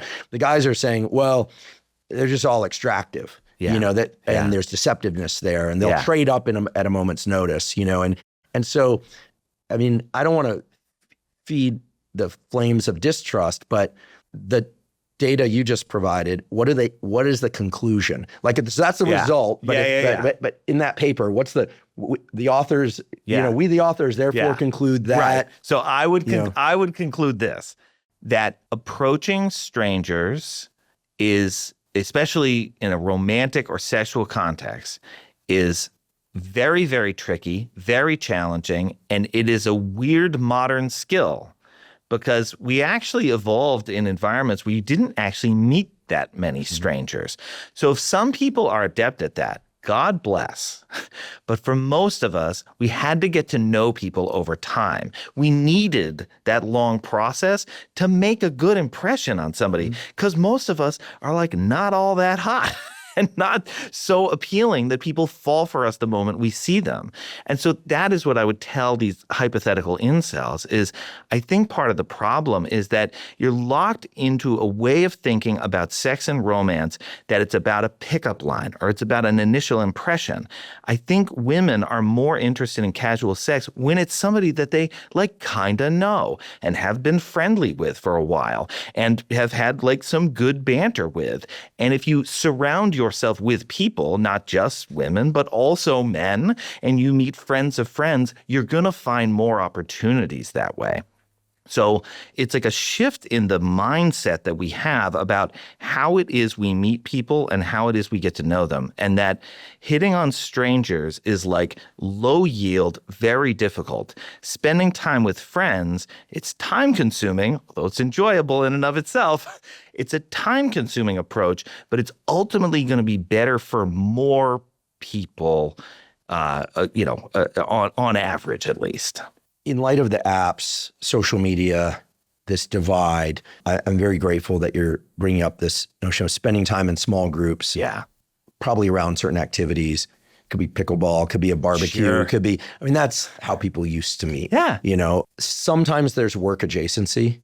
I think that one of the reasons the Coldplay thing went so viral is that the woman was head of HR. Yeah. So there were a number of things that were ethical violations, independent of, they tried to kind of rescue it, but they were in love and marriages were failing and people were like, there are violations down the line on this, right? Yeah. In laboratories, many people coupled up in laboratories. My advisors were always really adamant that no one should do that. I listened. Interesting. Oh, yeah. So they tried to lock it down. In graduate school, I worked alone in the lab, but my graduate advisor actually suggested I not even date within our graduate program. This is peer-to-peer. I was a graduate student. And for the most part, I obeyed, but I was so focused on work. Yeah. And I guess it happened with you'd go to meetings, you meet other graduate students. So it was really peer-to-peer. Yeah. In my postdoctoral laboratory, my advisor was vocal to everyone, no dating in the lab. And of course, there are certain married couples nowadays with kids, several of them, in fact, that met in the lab just by proximity, interest, and who knows, aliquoting prowess, who knows? Somebody out there is an incredible aliquoter that never got to attract somebody. Totally. To my knowledge, this is, by the way, folks, again, this is not a way to attract a mate,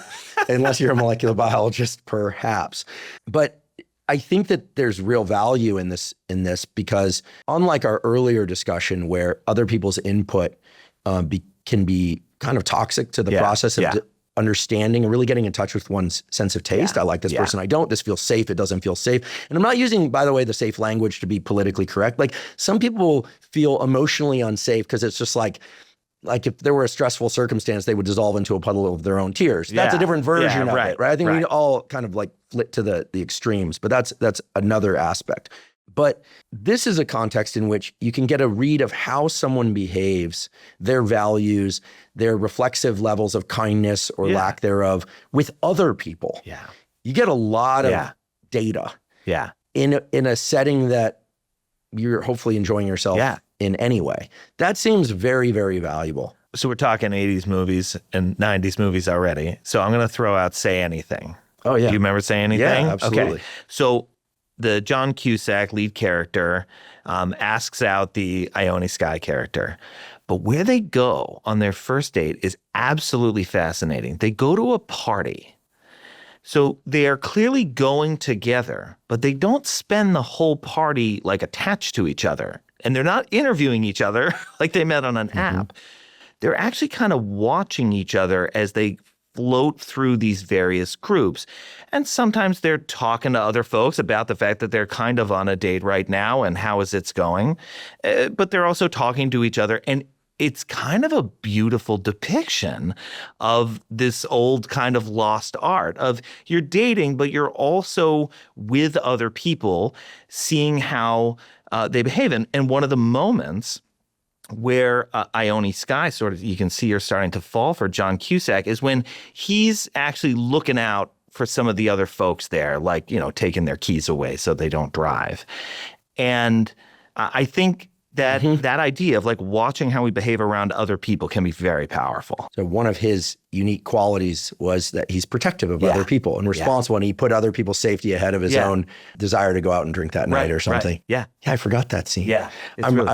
that's a perfect segue to what I was going to say next, but I'm brought to this mildly traumatic experience in high school where I didn't go to any high school dances. Early in high school, I was like really in the skateboard community, just really focused on that. And then it was my junior year of high school. The now woman, then young woman, girl, whatever, asked me that it was the Sadie Hawkins dance where the girls asked the boys. This was very old fashioned, right? I was like, I've heard this. It already assumes, right, that the guys always ask the girls, which was pretty much the standard. Yeah. We go, and she was a year older and extremely beautiful, super kind. It ended up being a very long-term relationship. But I remember going, and she had something back then where her hands would get really cold. She had this thing where it was a cold night. And so she went into the bathroom. She said, I'd have to like warm my hands. She was in there a really long time. And I'm standing out there and people are coming up to me and I'm like, what are you doing here? Like, why are you at a dance? And I said, so-and-so invited me, and no one believed me. There was like, there's no chance. And I have to say, it was the most mortifying thing. And I kept waiting for this moment where she would come out of the bathroom and like vindicate me. And they all kept like dissipating before she came back. She eventually came back. Funny. And I just remember thinking like, oh man, like nobody even, and I'm thinking like, I'm either completely outclassed, or like this is one of the best opportunities that ever landed in my lap, and I'm gonna pursue this with everything I've got. So I went with the second thing, and anyway, this is John Cusack energy. It was, but it was brutal. Like I had to sit there and like and like no one believed me. They actually thought like I just like snuck in or something like that. Anyway, the John Cusack example is a really good one because his character in that movie is a little awkward along certain dimensions. He's certainly not as quote unquote ambitious in the typical sense, although he wants to be a great kickboxer. Right. Kickboxing sport of the future. Right. Exactly. It's a great scene between him and her dad where he's explaining what he's going to do in life and not in any kind of fluent way. Yeah. And her family clearly has other plans for her. But it gets to this thing that I had written down because I want to ask about next, which is this notion of texting in particular. So not even apps, but let's just say it's migrated off app or people meet, they exchange number and there's some texting, right? Yeah. And this notion of the kind of unique advantage, at least early on, that I think can be somewhat misleading of people who are hyperverbal. Oh, interesting. And in particular among men. And so here's what I think years ago when I was on the job market for academic science, a really fantastic neurobiologist who actually ran, let's just say, a very famous school in Boston's Brain Science Center. Okay. They never admit the name of their school anyway. Said to me, he said, the worst part about the job search process in neuroscience is that it selects for hyperverbal people, where people can present their data, excite people about it, present their vision. And he said, and there's so many amazing scientists that just don't know how to communicate their data. And we're selecting for someone who can also teach, who can also do these things. And I realized he's absolutely right, and some people can overcome this, but some of the best scientists in the world, speaking isn't their forte. Yeah. Okay. So in the realm of text communication, there's a kind of a bias toward, can somebody, like a good listener in a face-to-face interaction, like a guy can just sit there, listen, not interrupt, nod, maybe reflect, maybe reflect, tell me more, well, that must have been interesting, hard, whatever, and can convey a lot of genuine ability to communicate and bond. Over text, just listening doesn't work. In fact, if it's just like, wow, that must have been hard to like a paragraph this long, it starts to fall flat. And this is where I think some people might be screaming, no, that's what I want, But there's a strong selection process now for people who can communicate quickly with their thumbs, be witty in writing. And so the hyperverbal thing has moved to text. Yeah. That's a challenge. And I do think, even though some men are very hyperverbal, there is a sex difference here that we are well aware of. So do you think that that's skewing things? Because the ability to kind of get and keep somebody's interest early on is strongly dependent on these days on texting. Right. I think this is a really good point. I was reminded of some work. This is early work in the online interaction space that suggested that actually anxious people get a lot out of being able to communicate with a keyboard or with texting because they don't get so overwhelmed. So this is probably going to be somebody who also on a first date would be having a bit of a tough time. So it might be that actually texting for them has at least the advantage of reducing some of the anxiety because they can take a minute to think about what they want to say before they have to actually come out with it. But I also think you're right that the ability to be witty over text, as opposed to the kind of like nonverbal listening that you're describing, that is going to be a special advantage for some people today. So it could very well be skewing things in the way that you describe. There's not great data on this either. I mean, I mentioned earlier, we don't have great data on like the arc of the relationship, but some of the people that have tackled this question, this is a great researcher named Mimi Brinberg at Ohio State. And what she does is she gets couples who are together and then says, let me see your texts, and then gets the whole text thread with their permission, all the way back to when they first started texting. And what you see are some cool things, like essentially their styles of communicating start to like cohere. Right? It's like a pattern of mutual influence where they get a similar cadence and they start using similar words and other things as they're talking to each other. Now, of course, those are the successful cases. So what would it look like if we had the unsuccessful cases? And I think you're right. We would see that the people who can't match or can't be witty early on, that those are the text threads that never become couples. So we just have to figure out how to recruit those folks to be in our studies. Give us the last 10 threads of dates that never went anywhere. I'd like to take a quick break and acknowledge one of our sponsors, LMNT. LMNT is an electrolyte drink that has everything you need and nothing you don't. That means the electrolytes, sodium, magnesium, and potassium, all in the correct ratios, but no sugar. Proper hydration is critical for brain and body function. Even a slight degree of dehydration can diminish your cognitive and physical performance. It's also important that you get adequate electrolytes. The electrolytes, sodium, magnesium, and potassium, are vital for the functioning of all cells in your body, especially your neurons or your nerve cells. Drinking LMNT makes it very easy to ensure that you're getting adequate hydration and adequate electrolytes. My days tend to start really fast, meaning I have to jump right into work or right into exercise. So to make sure that I'm hydrated and I have sufficient electrolytes, when I first wake up in the morning, I drink 16 to 32 ounces of water with an LMNT packet dissolved in it. I also drink LMNT dissolved in water during any kind of physical exercise that I'm doing, especially on hot days when I'm sweating a lot and losing water and electrolytes. LMNT has a bunch of great tasting flavors. In fact, I love them all. I love the watermelon, the raspberry, the citrus, and I really love the lemonade flavor. So if you'd like to try LMNT, you can go to drinklmnt.com/Huberman to claim a free LMNT sample pack with any purchase. Again, that's drinklmnt.com/Huberman to claim a free sample pack. Yeah, we're sort of veering towards compatibility when I say, if I were to, ask a close family member, like what's great about the relationship you're in. This is a woman and she'll be referring to her male partner. Yeah. In this case, she'll generally talk about the things that he does and the things that he is able to do in support that interesting. May or may not even require the ability to speak. Yeah. Now, he's not aphasic, but, it's more about like what he does. And when we've had conversations on this podcast in the past about kind of relationship glue and things like that, it's like, that they always like, one person always seems to like make the bed by the time I'm back from the bathroom in the morning. And you're like, no, my turn. And they or the other person always sets out the coffee or something. Yeah. It's the little thing phenomenon. Rarely is it like, sometimes it's a note, but rarely is it like, yeah, I love the way, he strings together, sentences or something. I love the way that she describes this thing, so it's often about actions, at least in the observing the positive qualities of the male partner. Yeah. And that's very kind of stereotypical, but I think that it's a kind of window in my mind into the difference between the quote unquote exploration and courting process.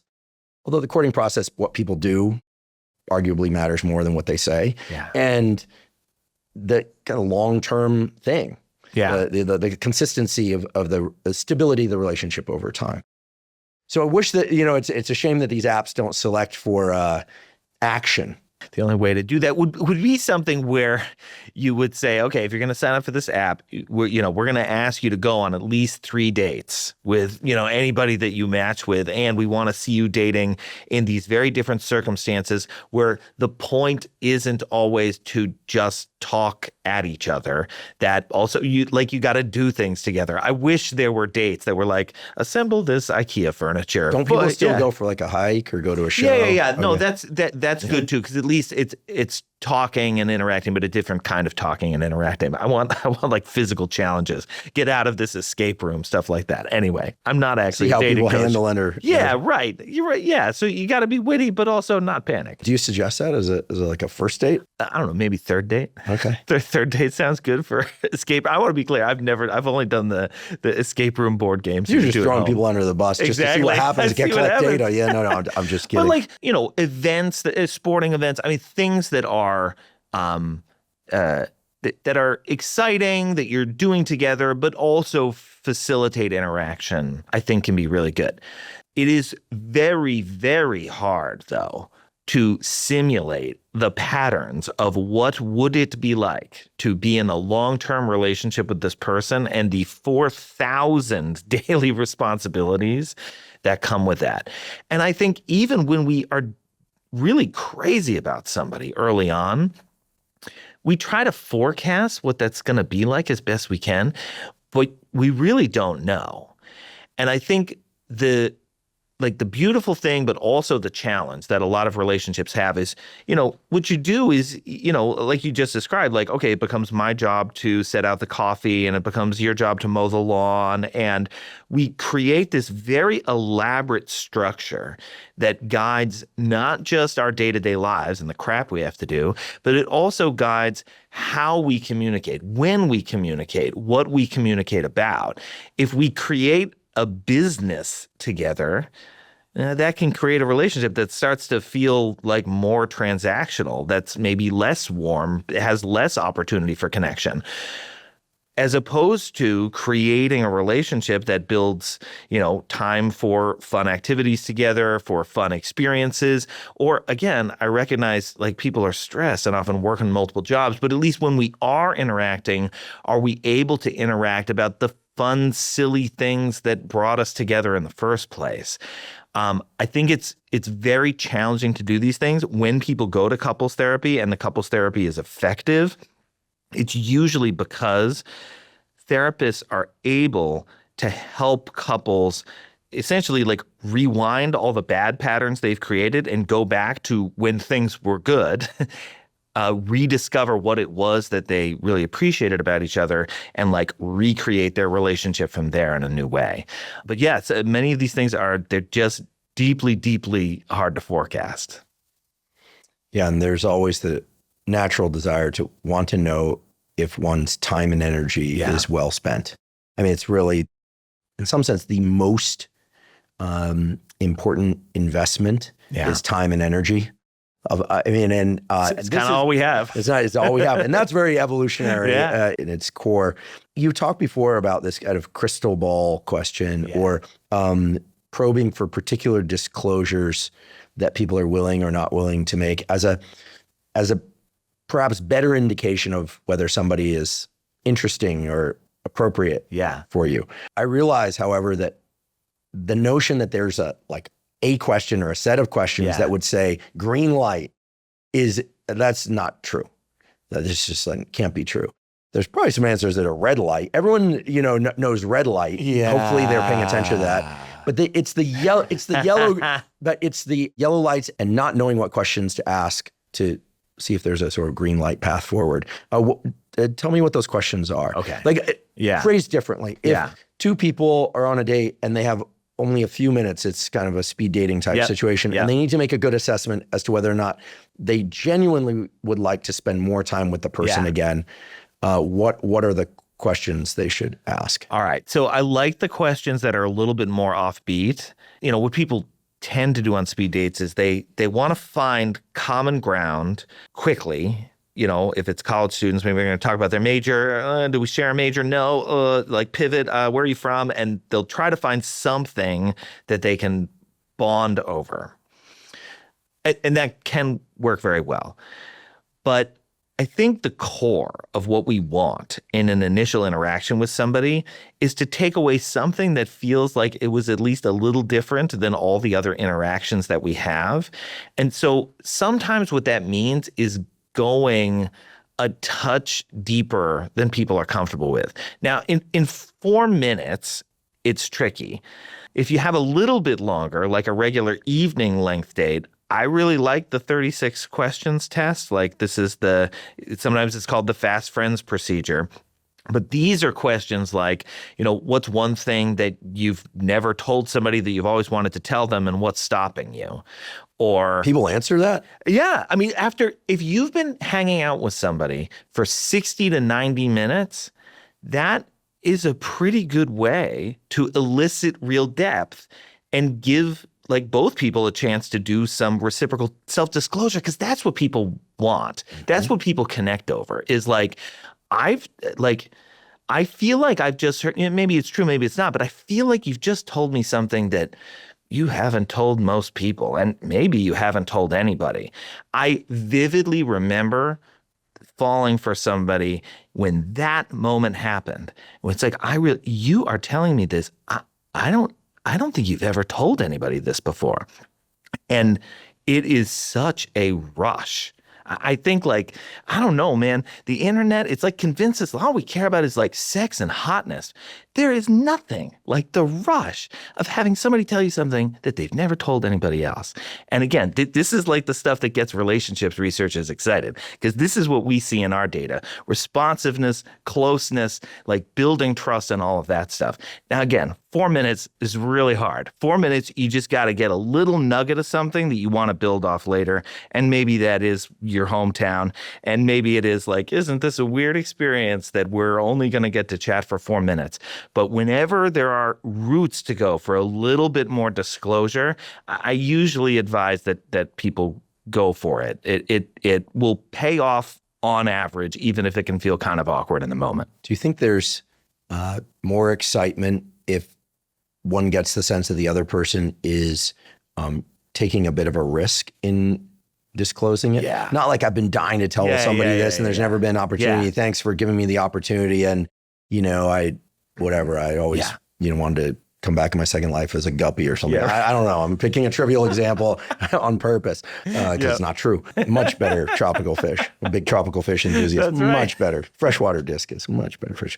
Owned by me because it would have a really good life. Take really good care of my freshwater discus. But in all seriousness, does that mean that people are walking around harboring, especially single people, are harboring parts of themselves that they're craving intimacy, that's of the exchange things that they've never told anyone, that they wish they could tell someone, feel safe enough to tell them? Is that what you're talking about? Yeah. Creating a real moment of intimacy early on that's not physical intimacy. I don't even know if it's emotional intimacy. It's human connection, right? Okay. It's I'm a person that's had particular experiences, and you're a person that's had particular experiences, and we have these narratives and stories about ourselves. Again, the science historically has been so focused on traits, and I get it. I understand the evolutionary focus on traits, but man, humans are stories, right? We're narratives, and we want other people to be privy to that narrative and then maybe eventually be a part of it. So I think that is often what can be very powerful. Now, for people who are single and they want to be in a relationship, I do think that it can be that sense that they're lacking. A lot of people are single and are very, very happy with their single lives. And I also understand that a lot of people, if they're single and they're dating, look, there's a lot of reasons to be cautious. Forming a relationship is a low base rate event. It doesn't happen all that often. And it's time costly. It can be financially costly. That's right. It's energetically costly. Exactly. It's very energetically Exactly. Like, we don't go around forming relationships with everybody. But I also happen to think that, like, once the ball gets rolling, the pull can be very strong. And part of that pull is this desire to have somebody kind of see me, get me, understand me. I might be talking about securely attached people on average, right? There's always going to be that avoidance pull too. Like, people need to self-protect to some extent. But the sort of desire to open up and have somebody like really get you, it's so core to the relationship science worldview. And I think it says a lot about like who we are as a species and like how we form mating relationships. You've said in so many words before that men and women essentially want the same things. Yeah. I think that's going to hit some people square in the face. And they're going to say, that is so not true. Men just want blank. Women just want blank. I'm like on this campaign lately to try and defang the trolls that seem to have like, it's like if we were in high school, let's leave junior high school, let's go to high school. Okay. And they were like a bunch of like really awful people. Let's evenly distribute it between the sexes. Let's just do that for fairness sake. Yeah. And they're like constantly pointing out how these people are always bad and extractive, and these people are always, cold and avoidant, and like, and if those narratives were just constantly like posted on the walls and like and talked about in over lunch and whispered in the hallways, it would be very poisonous to the whole environment. Yeah, and that's kind of what the internet is. Yeah, and then the traditional news, but also some podcasts, not this podcast, but we'll kind of amplify these narratives because they feel juicy, they feel, and they get clicks. Yeah. And I think we all have an innate desire to avoid danger. So we want to like know where this stuff is. But when you step back, you go, right, like most people are pretty well-meaning. Most people are looking for good partnership. Nobody's perfect, but where people make mistakes, most people are like looking to at least modify their behavior over time. Like it's all reasonably benevolent, but then there are these like kind of nasty characters out there, and we give them so much credit and we give them so much power, and they just plain suck. Yeah. So men and women want the same things. Let's shut them up for a second and ask what the data say. This was one of the first things I studied when I started looking at attraction like almost 20 years ago now.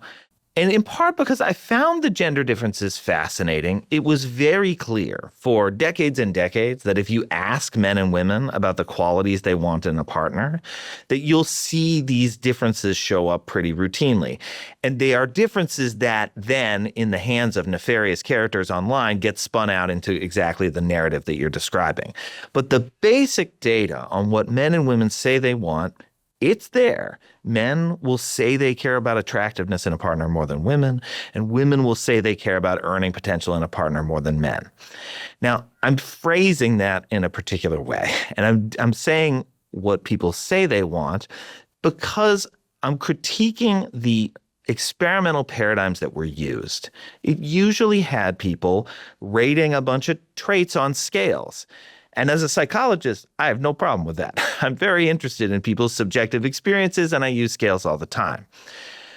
But we wondered, that's different than, or it might be different, than what happens when you're meeting people face to face and you're reacting to a set of people who might be very attractive or of middling attractiveness or not very attractive at all.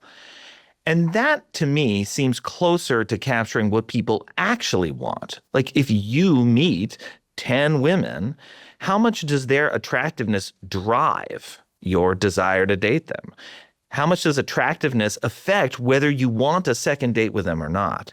So we ran speed dating studies to try to capture exactly this phenomenon. I'll make it about earning prospects because it's really the same thing. So we have these men and they go speed dating, and some of these women are very ambitious. They're going to be lawyers and doctors. Others are a little bit less ambitious. And what you'd see is that the men tended to like the women a little bit more to the extent that they were ambitious. It wasn't a huge driver of their liking, but it was definitely there and it was definitely positive. But then when we flipped it and we looked at what the women were drawn to, not what they said, but what they were drawn to, they also tended to like the ambitious men a little bit. And the magnitude of that preference was identical. And it's been 20 years of this where we've looked at ongoing relationships. We've looked at 40-something countries throughout the world. That narrative plays out every time. There's no gender differences in the extent to which these traits appeal to men and women when they're evaluating like real people they've actually met. Online is different. What people say they want is different. But real people that you've at least met face to face seems to dramatically reduce the power of the gender differences and the appeal of these traits. Fascinating, and runs countercurrent to, I think, what many people, including I, have heard out there. Yeah, but I think the key lesson here is like, believe your subjective experience when you're interacting with somebody and you're getting to know them. And maybe that subjective experience is like, she's hot, but I am not feeling this. And maybe that subjective experience is like, I know that maybe to some people he looks like he doesn't have his life together, but I really see a spark there. If you trust that experience, I think that's likely to go better.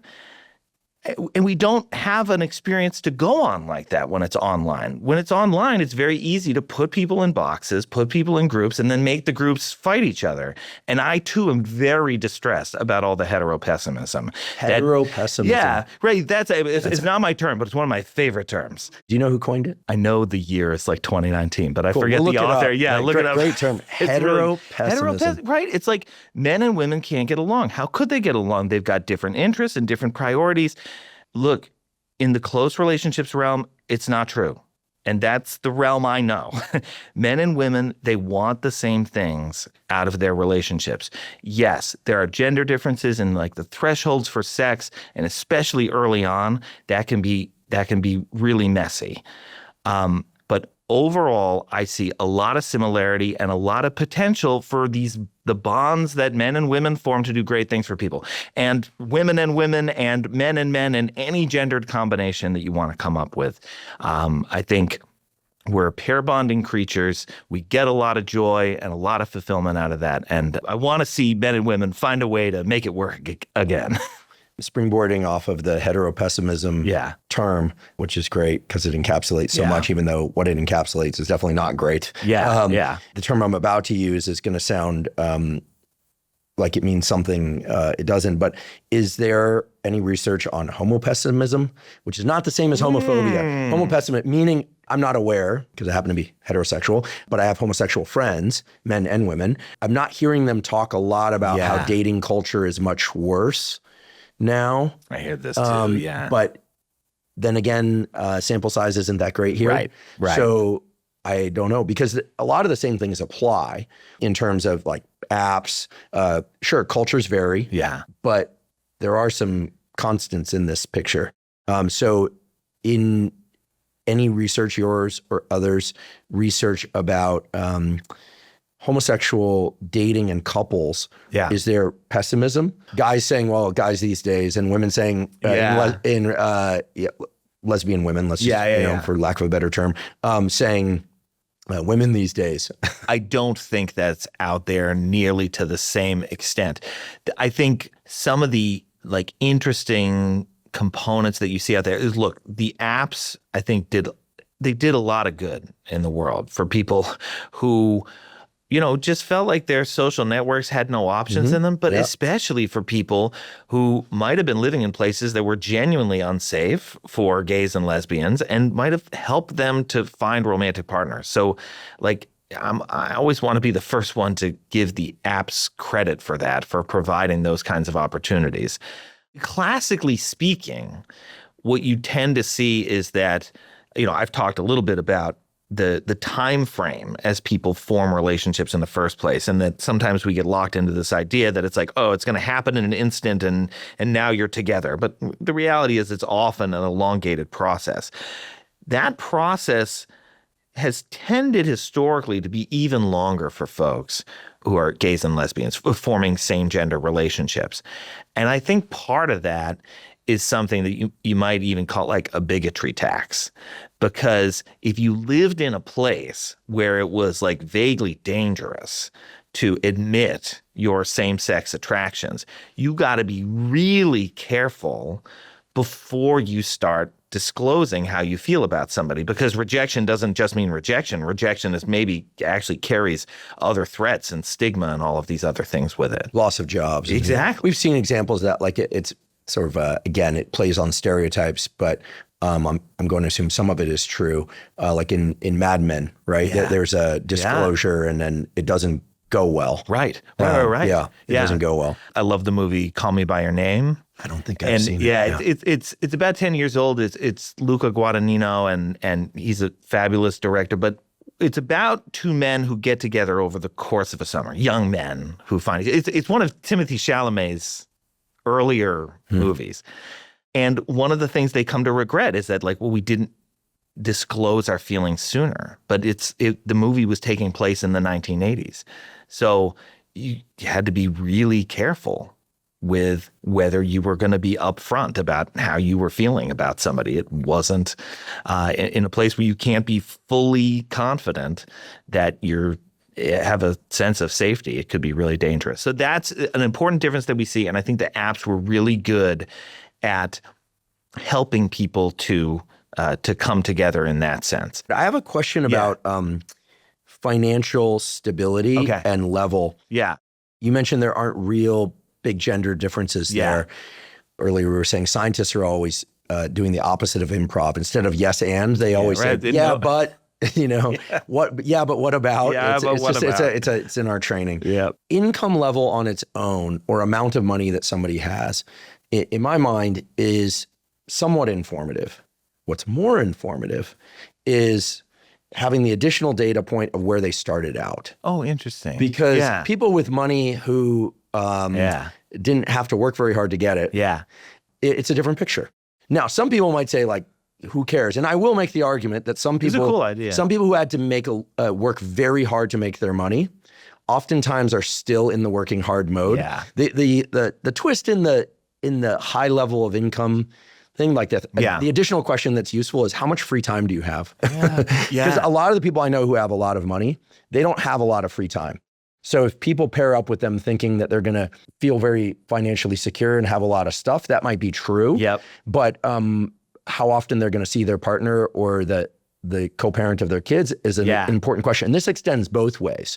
Like so many of these attributes that in the abstract sound really good to us, but then when you actually put it in a person that also has all these other attributes and things going on, you realize, like, wait a minute, their cutthroat ambition actually wasn't that great, right? Because it means that they're never around.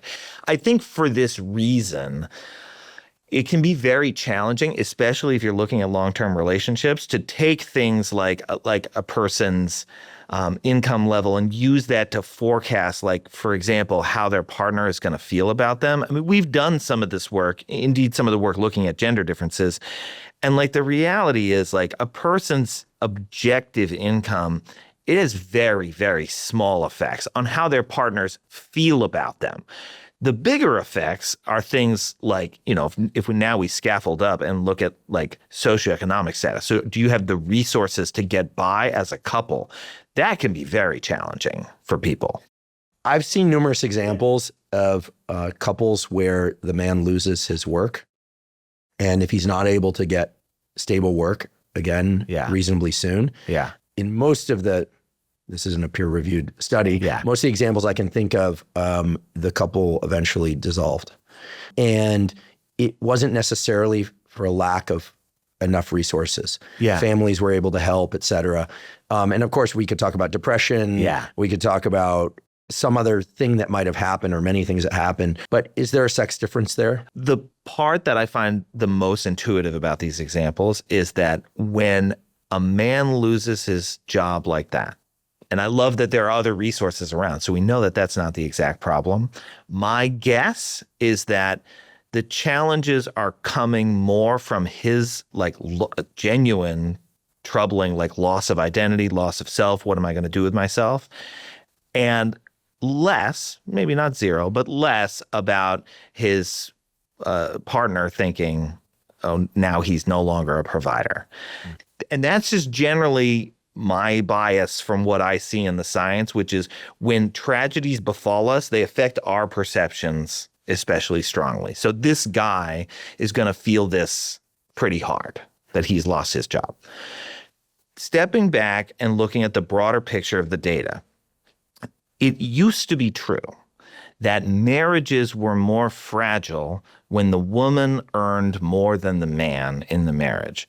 But this stopped being true in the 90s. So that gender difference doesn't exist anymore. And I think it's easy to surmise. I don't know if the sociologists who study this have drawn exactly this conclusion, but it's easy to posit that what's happening there is that people in general have gotten more comfortable with the gender imbalanced relationships. And in the 90s, we were still getting used to this idea. Today, even if the average couple, the man earns more than the woman, you do see that because there is a gender difference in income levels on average. But in education, it's flipped now, right? Women, at least in younger couples, the woman is more likely to be educated than the man. More educated or educated, period? More educated than the man in the relationship, right? Mm-hmm. So women are earning more of the, higher degrees. So if there's a mismatch, probably the woman has more education than the guy. That's not a risk factor relative to if they were the same level, relative to if, he were higher. It just doesn't really seem to be doing anything. I know we can get really nervous about what does it mean for men's desirability if they're not ambitious. I get that. If men are not out there making things of themselves, I'm not worried about the women getting a better education than them. I think it's important for men to have a sense of purpose. I think trade schools can be awesome, but the mismatches in the level of education and in the level of income, those don't spell a problem. We just got to get men feeling good about themselves again. And the data say they're not. Yeah, I think that's what you see. The data that concern me the most are that men, and I think especially low SES men, they're the ones that feel like their social networks are gone. They don't know where to go to get any kind of companionship. So if they're really feeling that acute sense of loneliness, of lack of belonging, among real people in their lives, that's the thing I worry about, because then that's going to affect your sense of self. That's going to affect, all of your ambitions, and in really bad cases might, push people to some of those nastier corners of the internet. I'd like to take a quick break and acknowledge our sponsor, Function. Function provides over 160 advanced lab tests to give you a clear snapshot of your bodily health. This snapshot gives you insights into your heart health, your hormone health, autoimmune function, nutrient levels, and much more. They've also recently added access to advanced MRI and CT scans. Function not only provides testing of over 160 biomarkers key to your physical and mental health, it also analyzes these results and provides recommendations for improving your health from top doctors. For example, in a recent test with Function, I learned that some of my blood lipids were slightly out of range. As a result, I decided to start supplementing with nattokinase, which can naturally help reduce LDL cholesterol. And it did. In a follow-up test, I could confirm that this strategy worked. My blood lipids are now back exactly where I want them. Comprehensive lab testing of the sort that Function offers is just so important for health. How else are you going to know what's going on under the hood? And while I've been doing blood work for years, it used to be time-consuming, complicated, and expensive. In fact, I used to spend thousands of dollars per year trying to get this kind of data, and the data, frankly, were not all that good. But now with Function, it's extremely easy and affordable.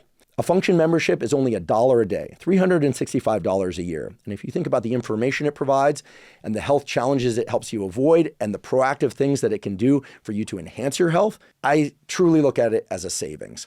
To learn more, visit functionhealth.com/Huberman and use the code Huberman for a $50 credit towards your membership. Again, that's functionhealth.com/Huberman. In the kind of classics, pure stereotypical narrative, men who were slightly older had more resources. Yeah.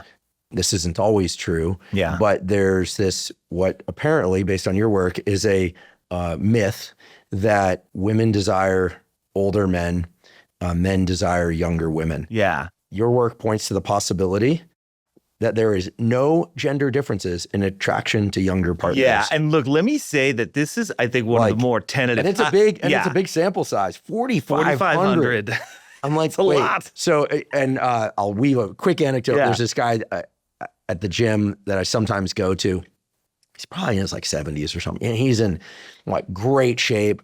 He's retired. He made money. He's enjoying life. He's got grandkids. He's like, he just seems like, I don't know him that well, but it seems like he's really got it together and he's really loving life. And I always say, what brings you here every day? You know, I figured it would be like, I just feel so good. And he just always says the same thing. He always just says, I don't want to lose my wife to a younger guy. And I always laugh and I go, man, This is smart, like I know a lot about man. the contour of his life. And maybe there's something he's not disclosing, but you know, anyone would say like, this guy's just totally got it made. And he's, you know, I don't know the details of his life and I shouldn't, but I know enough about it that, you know, he's checked off all the boxes 3 or 4 times and then had the wisdom, in my opinion, to not just keep working like a maniac and just spend time with his kids and grandkids and his wife. But he always answers the exact same way. How's it going? He goes, pretty good. Just don't want to lose my wife to a younger guy. So I'm here again today. Let me tell you about this study. And look, again, I'm a scientist, and sometimes the data, I'm like, you don't say. I didn't see this one coming. I mentioned this earlier. So we partnered up with folks who do matchmaking. So these are people who are paying for a service because they want to be in a long-term relationship. And so they will set people on dates, and they've got a whole pool that they're working with. And within that pool, the men who are searching for dates are older than the women by about 4 years on average. Okay. So that's what they've got to work with. And they set people up on these dates. And so most of the time, the woman is going to be younger than the man, but there's a range. Sometimes the woman is much younger than the guy. And sometimes the woman is the same age as the guy. And sometimes the woman's even a little older than the guy. All right. So what you'd expect to see is that if men are looking for younger women and women are looking for older men, then when we look at how the age of the partner affects whether you want to go on a second date with this person, it should be the younger folks appeal to the men more and the older folks appeal to the women more. But that wasn't what we saw. We saw that the younger folks appeal to the men more. And by the way, it's not a huge effect. It's not like the gross stereotype that's out there. Men are a little bit more interested in the women to the extent that they're younger, but it's not gigantic. Women are doing the same thing. They're a little bit more interested in the younger guys. They don't say that on paper. In fact, sometimes they're like, don't set me up with the younger guys. And then they do, and they say, that was interesting. I enjoyed that. I enjoyed that date. I would like to see him again. Are the stated reasons similar in any way? For instance, are both groups saying less baggage? That would be kind of a cliche answer. No, but we could place that on either side. I don't know, and I would love to know. I think sometimes when they downrate, like whether they care about attractiveness or something, I think sometimes they are like kidding themselves a little bit, that they actually do appreciate a younger guy who's maybe is fit and in shape, or they don't fully appreciate how exciting it would feel to be sitting across the table from a guy like that. I mean, this is my best guess. And what's so fascinating about this data set is that, look, they're trying to create these couples, but, you know, you only create a couple a fraction of the time. Much of the time, the people don't really hit it off. But in the couples that get created, the guy was 4 years older than the woman. And in the couples that don't get created, the guy is 4 years older than the woman, because that was what they had in the sample to begin with. So we look around and you see that age difference. That age difference is real.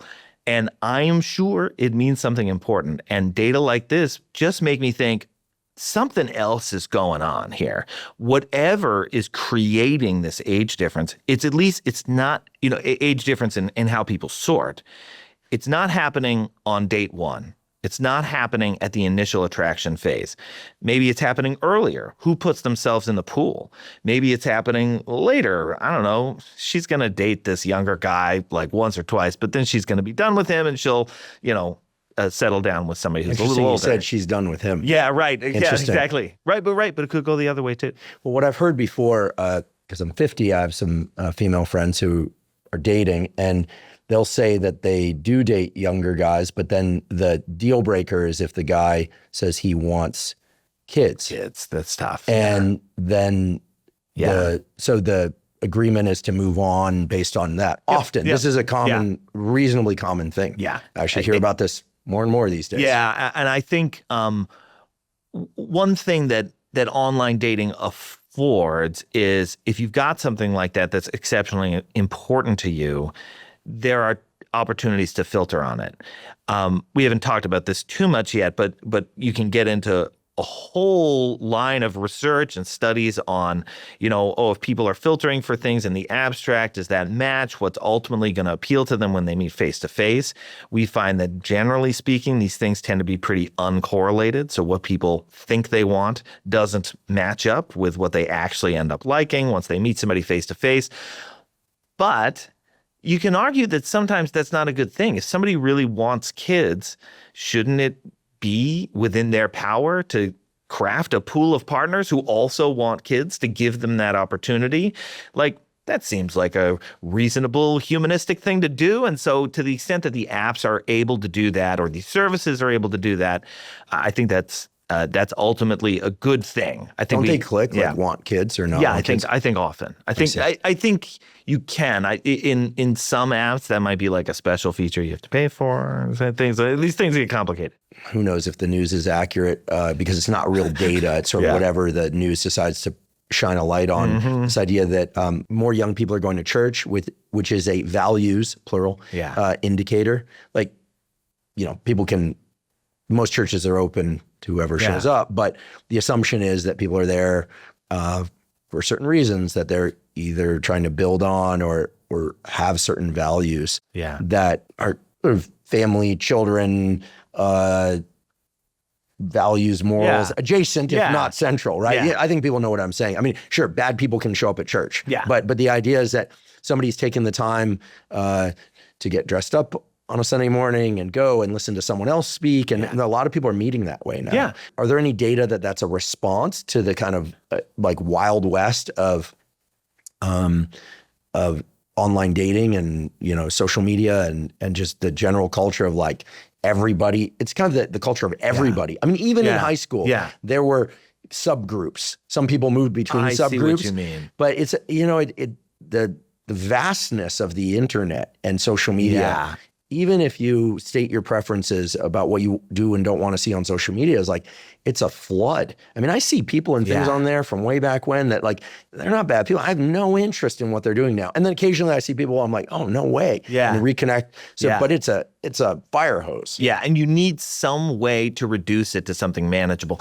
I mean, again, we evolved in an environment where we knew like 50 other people. That's like your group. You probably knew more than that. Maybe like 150, some nearby groups, but that's all ages and all genders and everything else. It's a small number of potential partners for you, but you had reasons to interact, structures that were going to put you in contact with each other. And to the extent that church is fulfilling a function like that, I think that's great. And in fact, I think that's exactly what's missing. And if church isn't your thing, there's like a million other things that people can do in any kind of modern urban context that are going to be helpful along those lines. I mean, you can join any kind of intramural sports team. I mean, improv class. Exactly. This came up on it. Yeah. So I think the improv classes are amazing because not only is it a chance to interact in a group over a period of time where you don't get to opt out if you don't love somebody right away, but also you're like practicing being vulnerable and being responsive and things like that. So I think these things are all wonderful. Are people doing it because they're trying to limit the pools to the folks that they think will fit what they're looking for? I'll bet you some people are doing that. I'll bet that, if somebody's like, I really want to be with somebody else who's active, so I'm going to join a running club. Or, I want to be with somebody who shares my values, so I'm going to join church. I think that's great. If I'm like being buzzkill scientist, I'd probably sit there and be like, it probably actually doesn't matter. Like, join the church, join the running club, join all these things. Like, you're probably no more or less likely to find somebody that you're going to click with. It's more about getting yourself in a small group environment. Exactly. But I'll be the first to say, like, when it comes to like the base rates of these things, like if your goal was, in 90 days, I want to be in a relationship, what are the things I should do that give me the best likelihood? I'm embarrassed to say my field can't answer that question. I can't tell you, use 2 apps and use these 2 apps and go to church. Don't join kickball because they're a mess. I was a kickball player, so I'm allowed to say that. But you should join the running club. We can't answer questions like that. So in the absence of that kind of specificity, my answer is always just be around people on repeated occasions. I'm not trying to provide pushback here. I'm not qualified to do it because Okay. I'm going to come from a totally different field. But I feel like there's certain smallish group environments like church, but there could be other examples, like for instance, like a hiking club or rock climbing or something like that, where there's kind of this shouldn't be the reason people do it, and the only reason people do it. But let's say people pair up as a consequence of time there. That the culture of that thing provides additional opportunities to grow the relationship with peers. Right? Because there's certain things like you join an improv class, great. Like my sister's really into drama and theater, still does theater classes for her own enrichment. But but if you meet someone there, it's not like the culture around it sort of cultivates the evolution of the relationship. Like whereas in like church, like you might even get married in that church. In the context of a hiking club, like you might be out with the other couples that you meet or single people that you meet for many years. Like you can sort of it's a community that can grow over time. Certain things, here I'm showing my ignorance around improv classes, but certain things like a pottery class or pickleball or something, like it doesn't just at face value present a sort of trajectory of like, that's right. I'm sounding really nerdy here, but kind of like a set of maturational stages that you can continue to like be in the relationship there. Does that make sense? Yep, absolutely. Really stumbling for the words here. No. I totally get it. This, by the way, is a great reason to not meet people at work.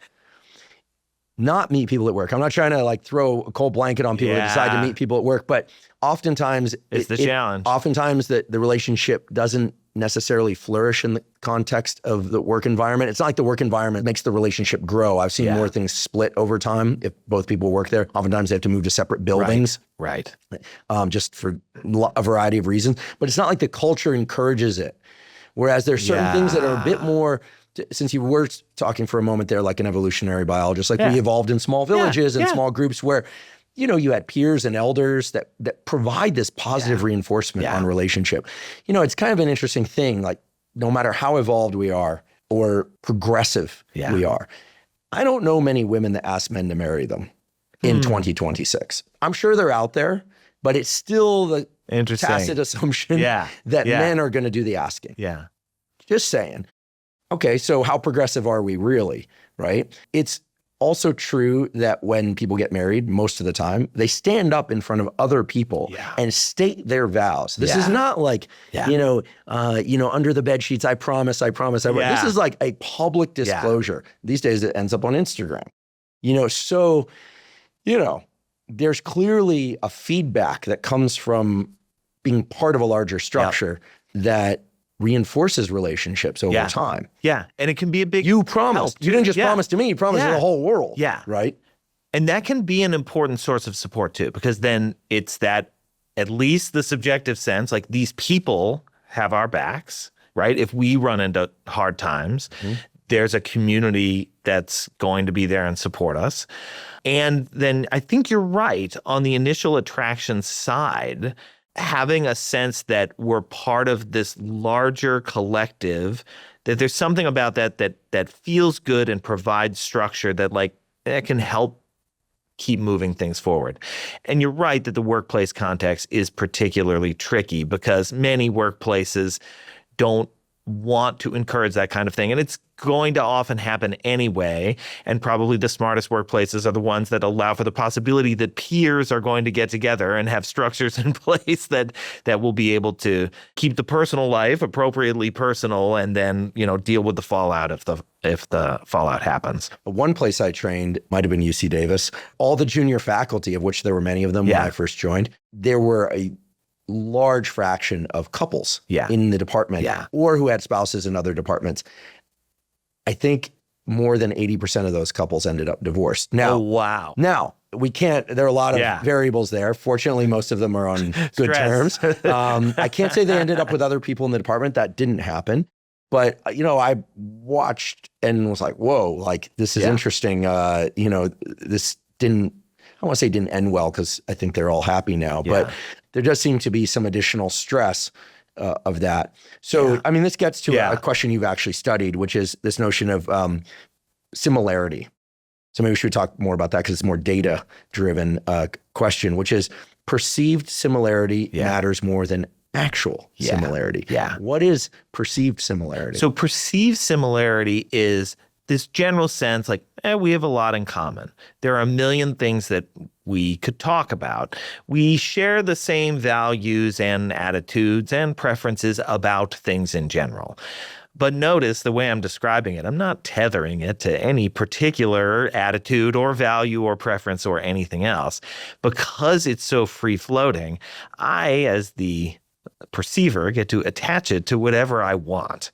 And that affords people to have a certain amount of motivated reasoning so that when they like somebody a lot, they will find the similarities there. They will really come to think that what really matters is that we love Japanese cinema and that we share the same politics. Whereas for another couple, you know what? We have different politics, but that doesn't really matter to us. Does anyone say that nowadays? Yeah, no, people still do. I mean, look, what you see in the political matching data is that the odds that people of diametrically opposed preferences, the odds they're going to get together in the first place are very, very low. But among the mismatches that do exist, it actually doesn't predict satisfaction all that much. And I think this is why, because you just compartmentalize it. Mm-hmm. If we match, it's important. If we don't match, oh, who cares? Does anybody care about that, right? So much motivated reasoning. So this is why, if what I wanted to do was take two people who had never met and assess everything I could about them and then figure out whether they were going to be a match or not based on whether they were similar, I really was probably going to be no better than a coin flip at figuring out whether or not they were going to click.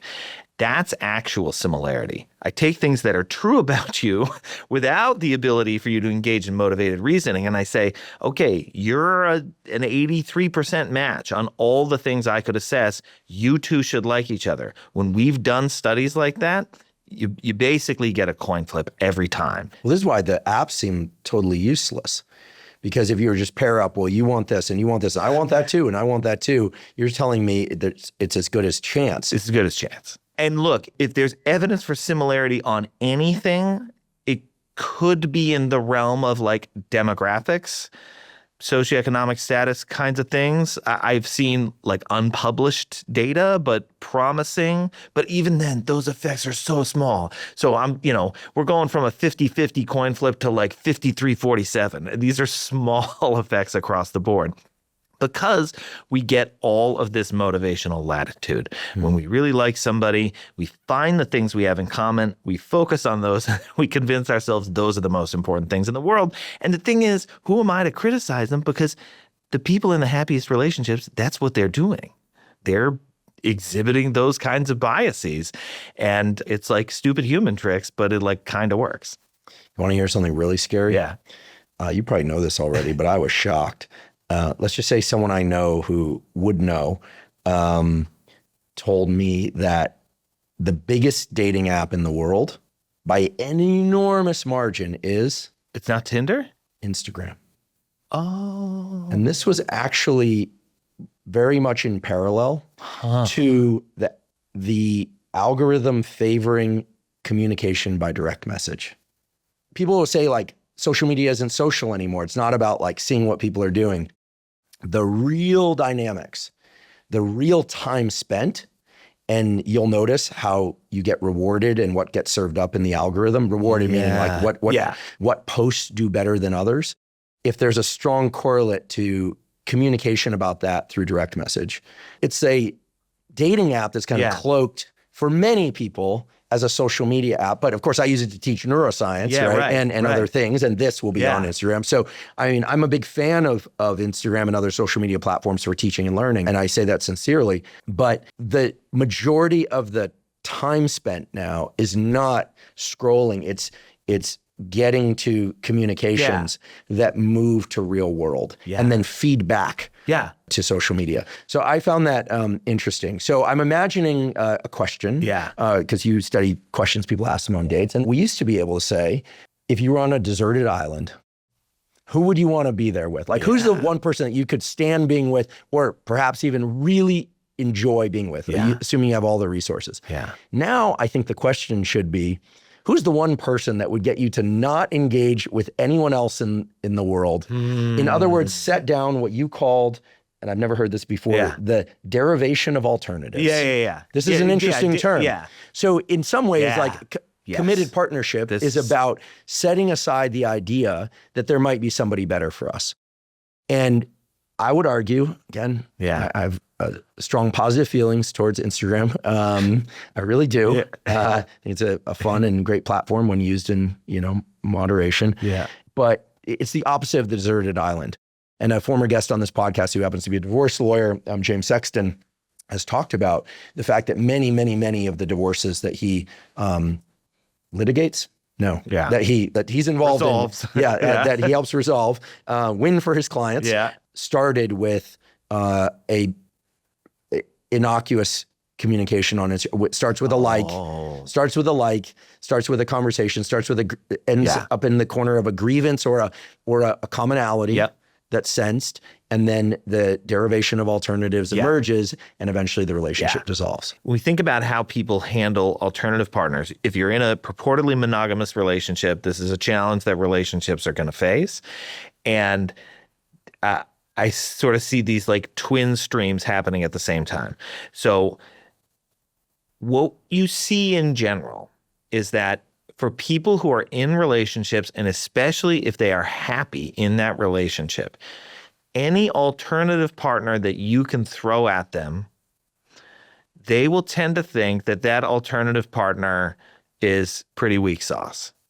They think that person is less desirable than any other metric you might want to come up with for how desirable that person actually is. That's what we mean by derogation of alternatives. It's like they're coming in up here, but because I'm partnered with you and I'm happy with you, I see them as less desirable than they actually are. Side note, that's why, it's one of the reasons why the marketplace metaphor starts to break down, because people actually start to become bad barometers of what is quote unquote good. You stop seeing this alternative's actual value because you're so happy with the person that you have. Okay, so this is a good thing, and this is a real defense mechanism that people have. Is it a defense mechanism, or, but it's protective of healthy monogamous relationships? Yeah. Right. Well, I mean it in the best, So you know what? That's so funny, because in our jargon, we see defense mechanism. I mean that in the best possible way. Mechanism. Yeah, protective mechanism. Right. Okay. Yeah, you're defending the relationship. That's so funny. I'd forgotten. We've had a few too many psychologists on here. Yeah. Right. Of course. That has a negative connotation for some people, not for me. Okay. So it's a protective mechanism. But at the same time, people also do this thing that you might call like playing with fire, but it's more like, playing with what really seems to be a harmless book of matches. And I'm just messaging these people. Well, what's the big deal? This isn't going to go anywhere. I'm just, we're chatting a little bit. This isn't going to go anywhere, and things escalate. Sorry to interrupt, but one of our former guest on this podcast, who's immensely popular in the dating, relationships, and romance sphere, is Esther Perel. Yeah. And I don't want to put words in her mouth, but I think the perception about some of her messaging, whether accurate or not, is that there can be some value to, in her first book, I think, and I haven't read it, but the excerpt that was relayed to me was this notion like someone isn't feeling as much chemistry in their relationship. So like the woman, this wouldn't happen nowadays most likely, but goes to a bar and like flirts a bit, and then like some sense of sexual confidence is restored. And then her husband is then attracted to her differently again. And, I've heard the more crude phrase, doesn't matter where you get your appetite as long as you eat at home. This is more of the 1950s, 60s variety. By the way, none of these statements come from me, although my mouth is saying them. These are things that you hear out there, right? Yeah. Directly in opposition to what you're saying, which is not to say that what you're saying is wrong. I just think that there was about a 20 or 30 year period there where people kind of assumed that monogamy could thrive. Yeah. despite the inputs, and monogamy could thrive perhaps even better if people acknowledge this aspect of self that is still attracted to other people. They talk about it. What you're talking about is really a more of a protective cloak around the commitment. I do sense people are veering back toward that, what you're describing. You know how I think about it is it's the protective cloak, that's sort of there as a baseline, but then signals will get through sometimes because you're messing around on Instagram, but sometimes because you went to the bar with your friends and there was this cute guy who was chatting you up. And the evidence there too, I think the way Esther would interpret it and what you see in the data also suggests something like a protective mechanism. Again, it's playing with fire, but if you look in studies where they ask people, have a sexual fantasy about your partner. Now, how much sexual desire do you feel for your partner? It has gone up. Great. That's pretty straightforward. Now, please have a sexual fantasy about, I don't know, whoever's in second place. That's not your partner. Then you start having sexual feelings for that person. And you start having sexual feelings for your partner at the same time. So it's exactly the metaphor that you're describing, that when we feel a sense of attraction, it can rebound onto our partner. And by the way, it doesn't happen in the reverse, okay? So the partner, your current partner, again, for most people in happy relationships, holds a special position, you might say, where even when there is a little bit of a threat, and I've noticed somebody, it rebounds somewhat. I don't advise that people go out and do this. Are you saying it rebounds like it's a fuel for the relationship? Yeah. The way that Esther and other people have talked about? That's a real thing. Yeah. Yep. I mean, it's recent studies. I can point to one or two. They're all like within the last few years. This is going to be very uncomfortable for some people to hear that their partner may come home immensely attracted to them because they had some sort of interaction during the day of either being attracted to someone or receiving signals of attractiveness. Right. Where I am 1,000% with Esther is that the danger, the problem is not that your partner was sexually attracted to somebody else. The problem is usually in the escalation. It's, but now are they like repeatedly hanging out with them and having like conversations that they feel secretive about, or that, if it's you, that you feel secretive about. Those are the warning signs, because then what will start to happen is that the protective layer that people typically put around their partners, it will start to erode. And that's when people are at a greater risk of infidelity. It's usually a process like that. The simple fact that we can be attracted to other people, that is not a problem for the average relationship. It's the repeated follow-through on that attraction that becomes a problem. And that's something that evolved in recent years, that there used to be far more transient interactions that would never resurface again. Right. You sit next to someone on a plane, you'd have a conversation. There might be attraction, there might not be, but you develop some degree of intimacy. Some people would disclose a lot on planes. And then you never hear or talk to them again. Nowadays, there's almost always an opportunity for people to follow up and connect with people. That's what James Sexton is referring to when he talks about social media being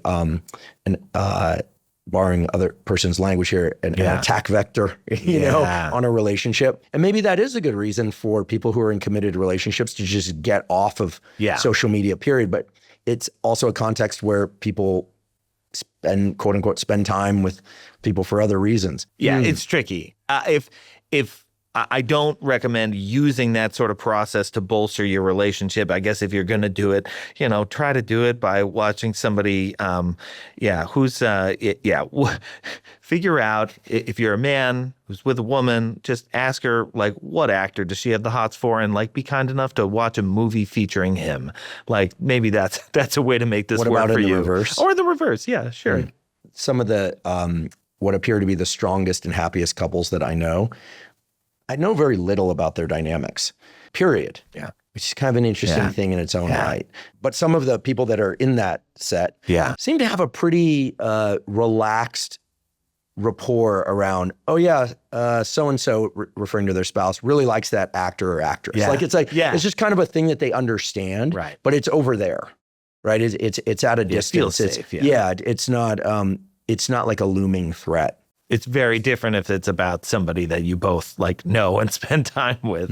It's much more threatening in those cases. And I think that also is part of why that derogation process happens, is because that threat feels very uncomfortable. Like, even if it's your attraction, like, you kind of want to downplay it, because the thought of what would it mean if I'm like with the wrong person, or like what would happen if this thing spiraled out of control?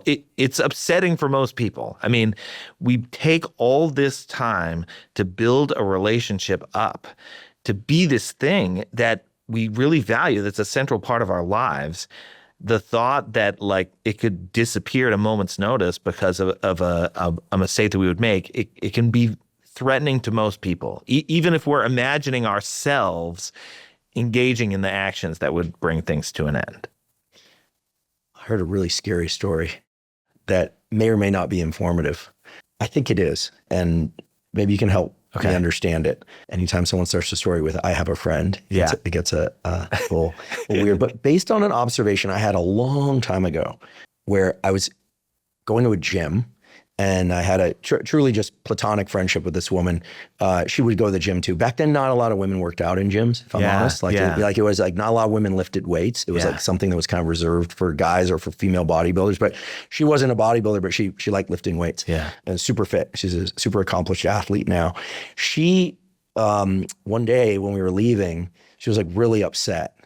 I was like, "What's up?" And she's like, "All these guys kept coming up to me," and I'm like, "Well, that's happening all the time." Like, she's like, "No, they were all really unattractive." And I said, "Okay, well, you're good at dealing with," like, she was very skilled. She's very beautiful then and now. And so very skilled at like saying, thanks, but no thanks. Yeah.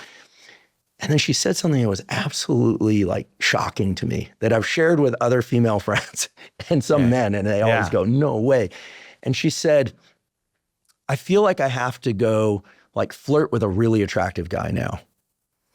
Whoa. And it was clear that despite being incredibly attractive, incredibly accomplished, and super athlete, was questioning her own value. This is very evolutionary biology, because the guys that were approaching her were in her mind very quote unquote low value, unattractive. Yeah. It like got to her. Of course, my interpretation was, okay, guys, the next time a really attractive woman walks up to you and seems like she's chatting you up, you don't know that it's actually about you. Right. Right. Like, just know that it may not be about you. Like note to self. And what's wild is that years later, I observed and talked to someone in a basically same dynamic, but she's married. And she said, if a bunch of people always hit on this other woman too. She's like, if they do that, I sort of feel like I have to go kind of get a clear perception again of whether or not I could be with an attractive guy. And now, granted, she's married to a super successful, what anyone, male or female, would describe as super good looking guy. Yeah. And they have a super stable family. And I thought to myself, oh my God. And I don't know that this is unique to women. I don't know. But it's kind of weird if you think about it. Now, it could be their unique insecurity, but it's like if data start coming in, let's flip it. Yeah. If a lot of really attractive people of the opposite sex start talking to you, whoever's listening to this, you perhaps start to wonder if something important is going on there. There's information there. Yeah. I just would like you to reflect on this. I've been perplexed by it for a long time. In some sense, it makes total sense. But as a scientist, I've learned, but. Yeah. It's just like what's really going on here? I think the part of the story that's the most head scratching is that they're in relationships. So shouldn't they be— in the second case. In the second case. Yeah. So shouldn't they be getting the feedback that's positive on a regular basis anyway? Let's, for the sake of argument, just assume that she was. So she was getting positive feedback at home, and yet the experience of having less appealing men come up to her led her to feel like, ooh, I need to do something to reaffirm. Well, I think it was a question, am I losing it? Was kind of the language that came out. Am I losing it? Whatever it was. Yeah. One of the reasons that scientifically I am out here like questioning the usefulness of the mate value construct is because I know that people of quote unquote low value can have absolutely fantastic relationships, and people of quote unquote high value can have absolutely terrible relationships. I've observed that many times. Sure. There you go. Yeah. So that happens all the time. I think one of the strongest, most resonant things that mate value does for us, or the way that we experience it most acutely, is indeed in the attention we get from strangers and or the junior high type scenarios that we talked about. So that we do have a level of attractiveness, and it changes as we age. There is a consensus out there about how desirable we are, and that consensus is not going to stay exactly where it is. It's going to shift. And you might be in a relationship and be very happy with the person who unambiguously thinks you're a 10, and yet still wonder, what does everybody else think? Like, do they think I'm a 7? Do they think I'm a 4? What has happened to me? So I totally get that experience of how am I coming across to the world? Is it less than I thought it was? And that the only great information that you have is how strangers respond to you. It's sort of a funny way of flipping all of this stuff around, because again, as a relationships researcher, my bias is always, your husband thinks you're a 10.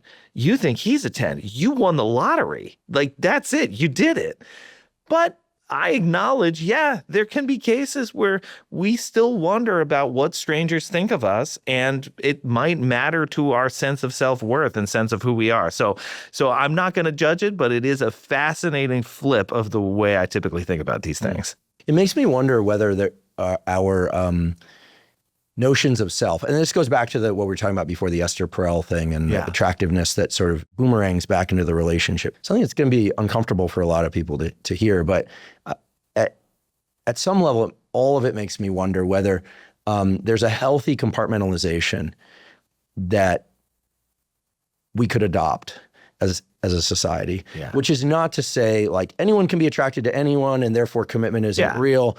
Nor is it saying like, okay, when you're in a committed relationship, it's a complete black box, right? Because there is this thing called the internet, and there's this thing called the human psyche, and you study it around these issues.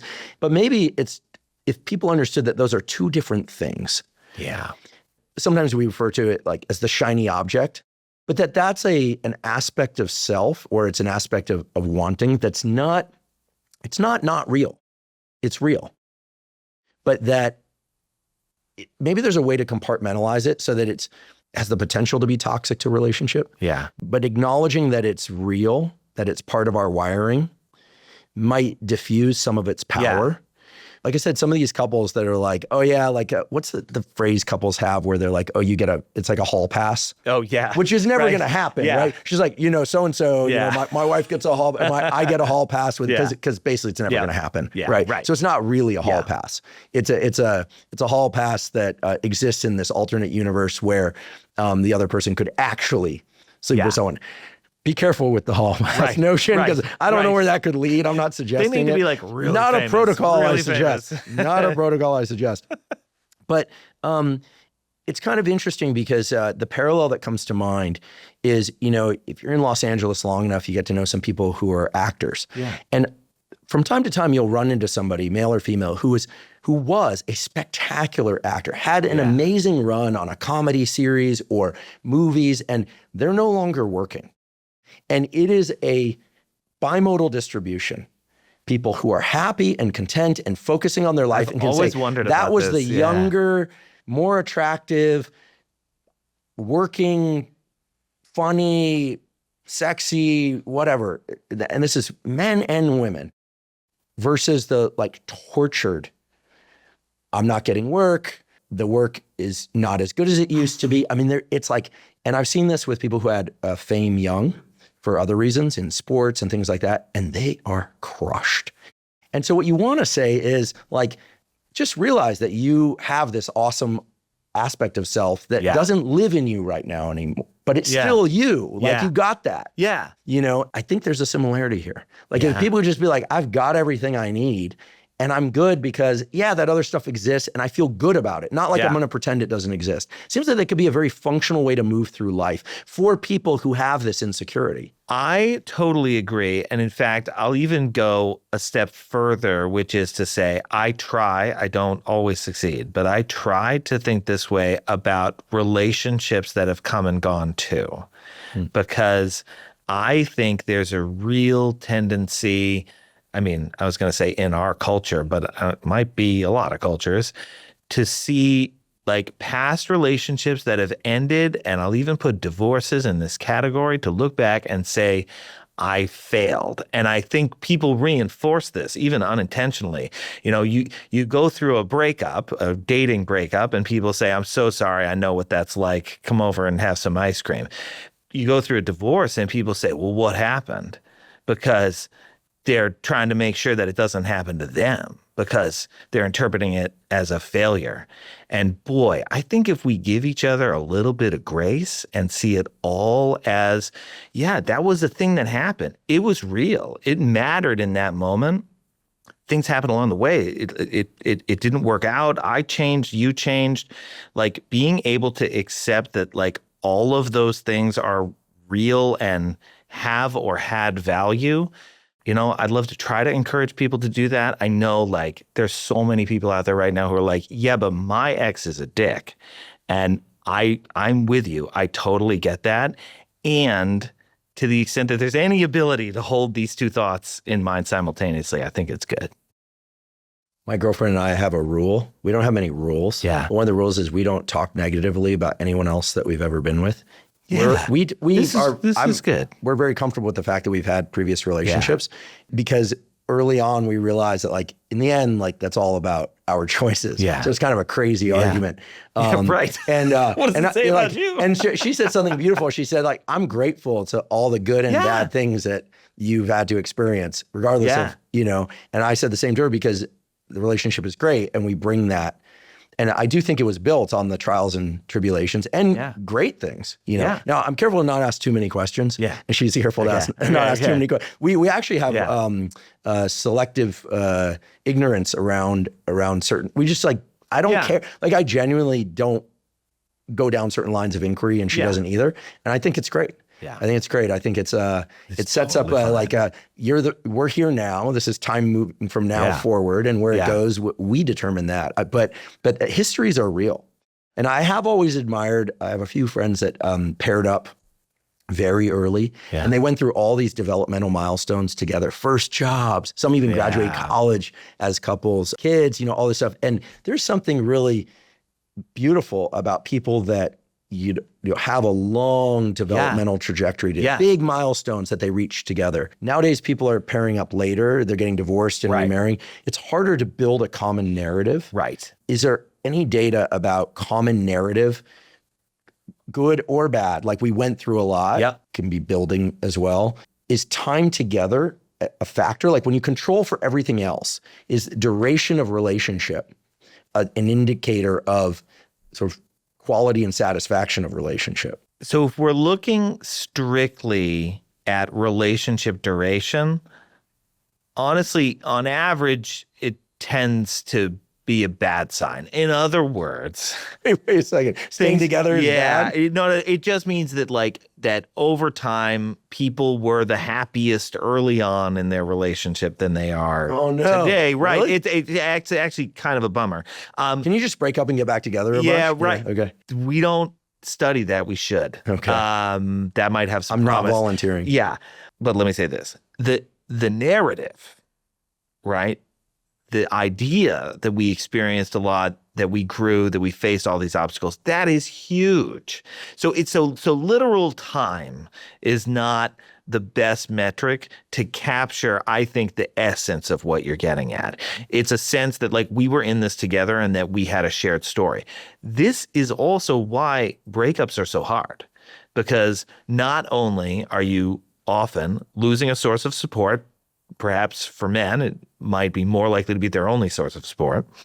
Not only do you have to face the possibility of getting back out there, but you're also losing the continuity with yourself. You're losing the stories and the narratives that you've built with this other person and all of those memories and all of those components. Well, I think that's why it can feel like a failure, because there's this understandable and I think very desirable wish that it's like a novel. It's going to have a beginning, a middle, and an end.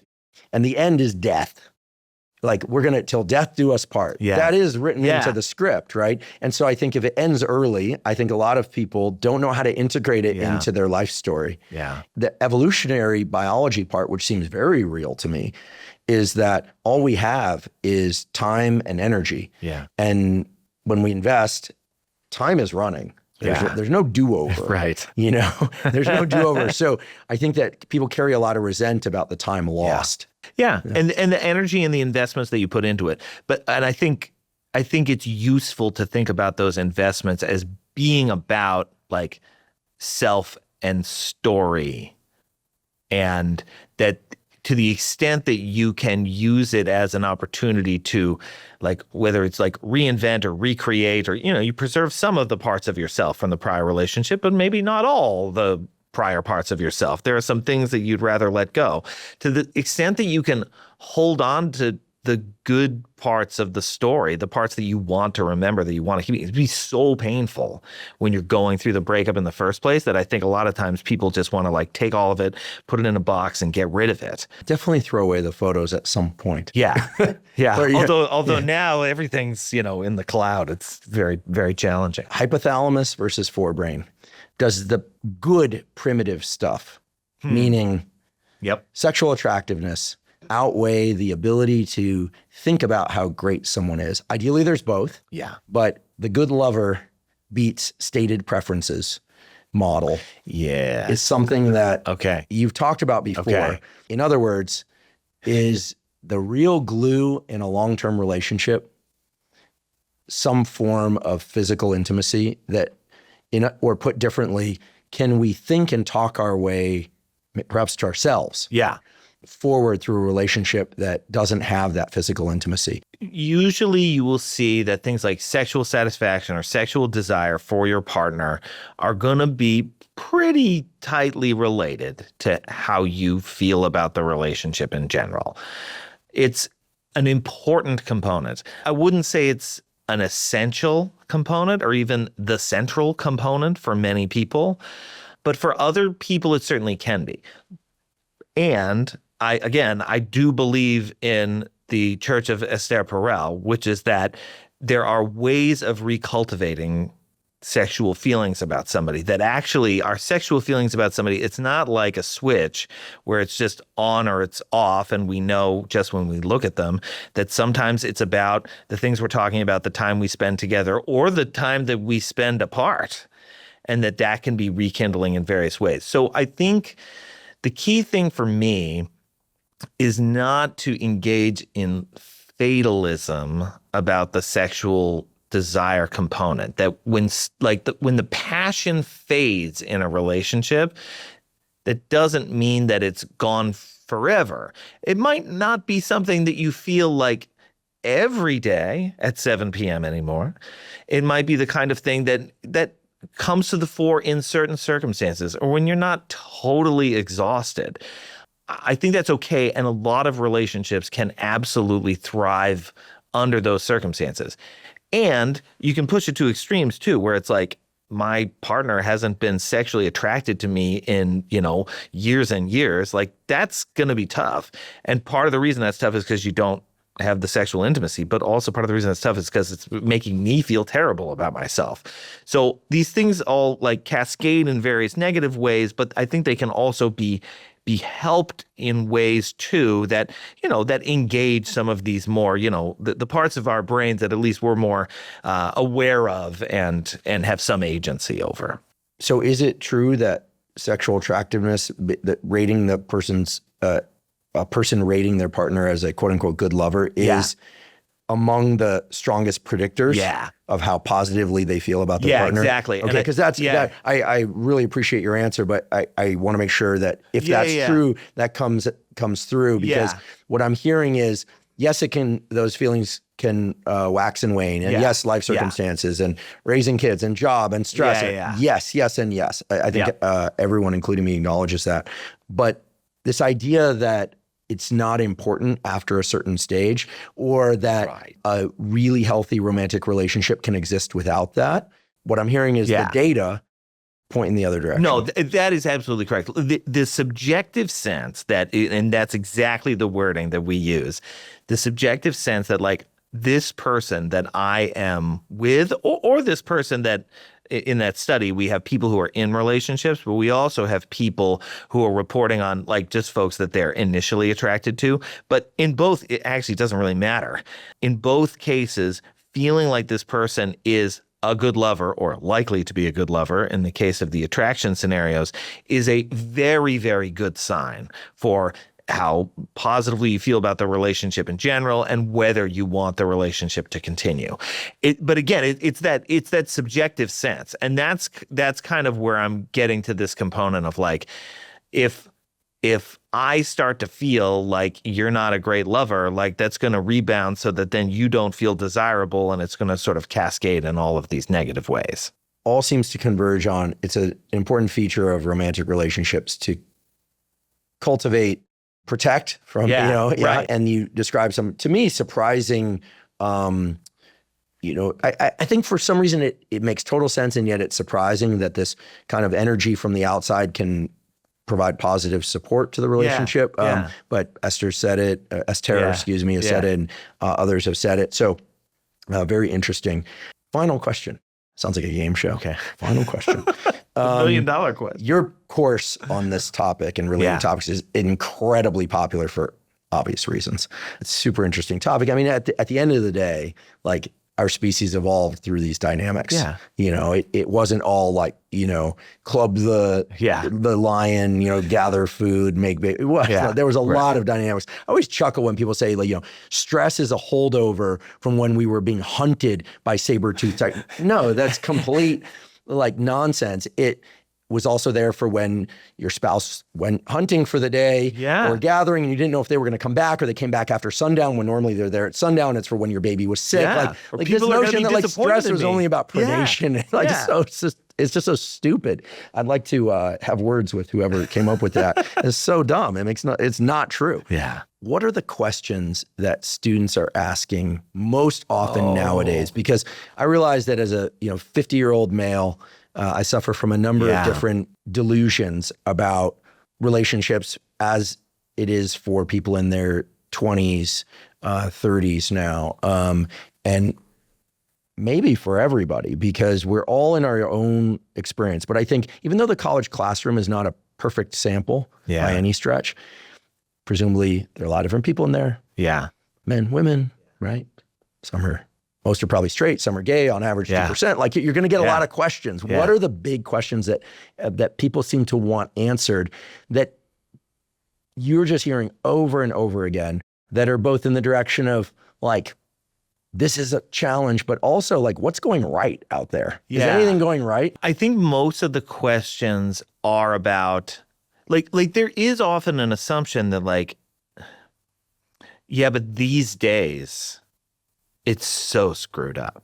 That's what they're saying. Yeah. Like, you just have this undercurrent. It's almost like, and I worry about this sometimes, that when I teach the science on these topics, there's a general sense of, okay, but this is science from the before times. Like like today, when the apps have controlled everything and like nobody goes out anymore, like what are we supposed to do? And sometimes I fall back on look, like these groups and things like we were talking about, these clubs, they're still out there. You can still get out there and meet people. Activities. Yeah, activities. Like through these avenues, they tend to work pretty well. And at the same time, I have to acknowledge that the generations are going to change. And these folks' experiences will be different than the experiences that my generation had. So I think in many ways, this ends up being the challenge to convey the science to folks, but also do it in a way that shows that you're being responsive and aware of the fact that any generation feels like, but things have changed now. And sometimes it takes a while to know, like, what has really changed. I do think that these students go out less often. I think they drink less often. I think they aren't spending time socializing in the same way, and they're interfacing more with technology. That's probably helping some people, and it's probably really making it hard for some other people.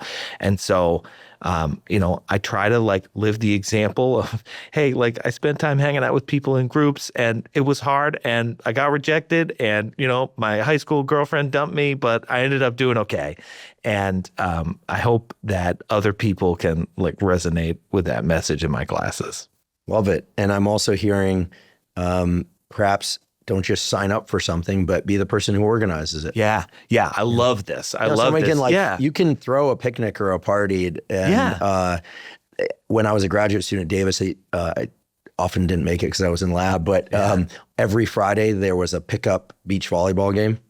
Oh, that's fantastic. And then people would go to, there was a Thai restaurant that was also a bar.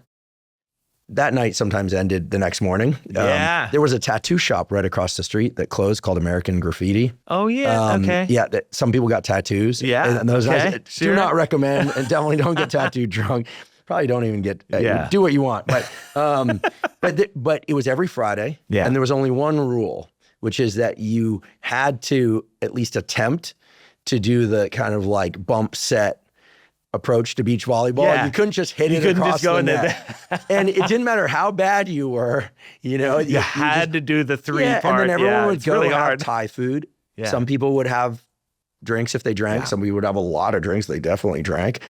It's just a really cool thing. Anyone could come. Yeah. Things like that happened a lot, and it took like zero planning. It was an email that basically just went out. And no one person was in charge. It was just kind of in the collective. Yeah. They did like cooking competition things where you'd meet at someone's house and everyone would have to bring like a particular dish and then everyone would try them. And I had no time in graduate school. I was working all the time. I would make time for these things occasionally, and they were a lot of fun. Yeah. Like these things are super easy to do. Yeah. You don't have to have any real athletic ability or cooking ability, trust me. I just feel like there's so much opportunity for that. But the barrier must be really there for people if they're not doing these things, because I think it was just reflexive. Technology has a pull. And we can say it's the phones, but we could also say that it's whatever is on your TV. I mean, there's lots of reasons these days for people to stay in that just weren't there 20 to 30 years ago. I'd hope that the message would resonate like, gang, like these, whether it's the entertainment companies or the apps, they're trying to keep you away from real socialization.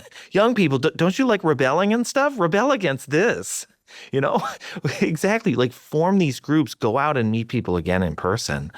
I think it's coming back. Mm-hmm. I really do. I think I think it was like a long pandemic hangover where we just kind of forgot this part of our social architecture, but it's coming back. It didn't go anywhere. We're still social creatures, and we also have these great frontal lobes. And even if you don't feel like going out and interacting with people, you can kind of nudge yourself to do it.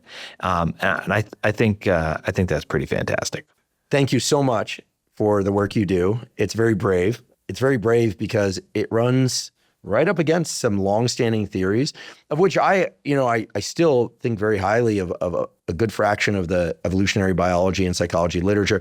I now have to filter it through these new findings, but you've created your own new field, basically, which is, of course, why your book, which we'll provide a link to, and your work is so popular. And I love the optimism that it shines into every interaction. I'm sure people picked up on that you're not a doom and gloom guy, you're a solutions guy. I really appreciate your time here. Many people will thank you, both those in relationship. You learn some things to, armor your relationship, understand your relationship better yourself. And for those who are seeking partners or who are just observing the world around them and are content where they're at, they're going to benefit. So thank you so much. Really appreciate you. Thank you so much for having me. Thank you for joining me for today's discussion with Dr. Paul Eastwick.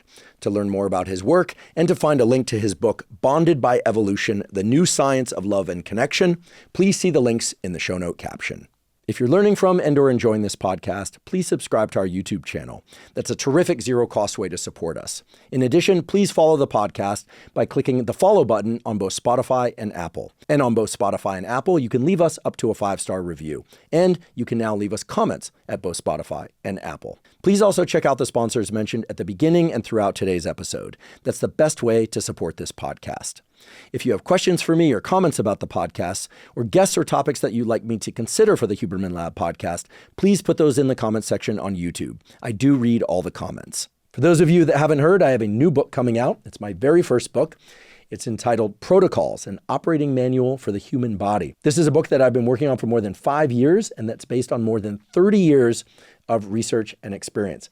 And it covers protocols for everything from sleep to exercise to stress control, protocols related to focus and motivation. And of course, I provide the scientific substantiation for the protocols that are included. The book is now available by pre-sale at protocolsbook.com. There you can find links to various vendors. You can pick the one that you like best. Again, the book is called Protocols, an Operating Manual for the Human Body.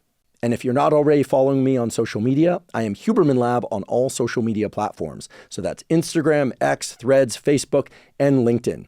And on all those platforms, I discuss science and science-related tools, some of which overlaps with the content of the Huberman Lab podcast, but much of which is distinct from the information on the Huberman Lab podcast. Again, it's Huberman Lab on all social media platforms. And if you haven't already subscribed to our Neural Network newsletter, the Neural Network newsletter is a zero-cost monthly newsletter that includes podcast summaries as well as what we call protocols in the form of 1 to 3 page PDFs that cover everything from how to optimize your sleep, how to optimize dopamine, deliberate cold exposure. We have a foundational fitness protocol that covers cardiovascular training and resistance training. All of that is available completely zero cost. You simply go to hubermanlab.com, go to the menu tab in the top right corner, scroll down to newsletter, and enter your email. And I should emphasize that we do not share your email with anybody. Thank you once again for joining me for today's discussion with Dr. Paul Eastwick. And last, but certainly not least, thank you for your interest in science.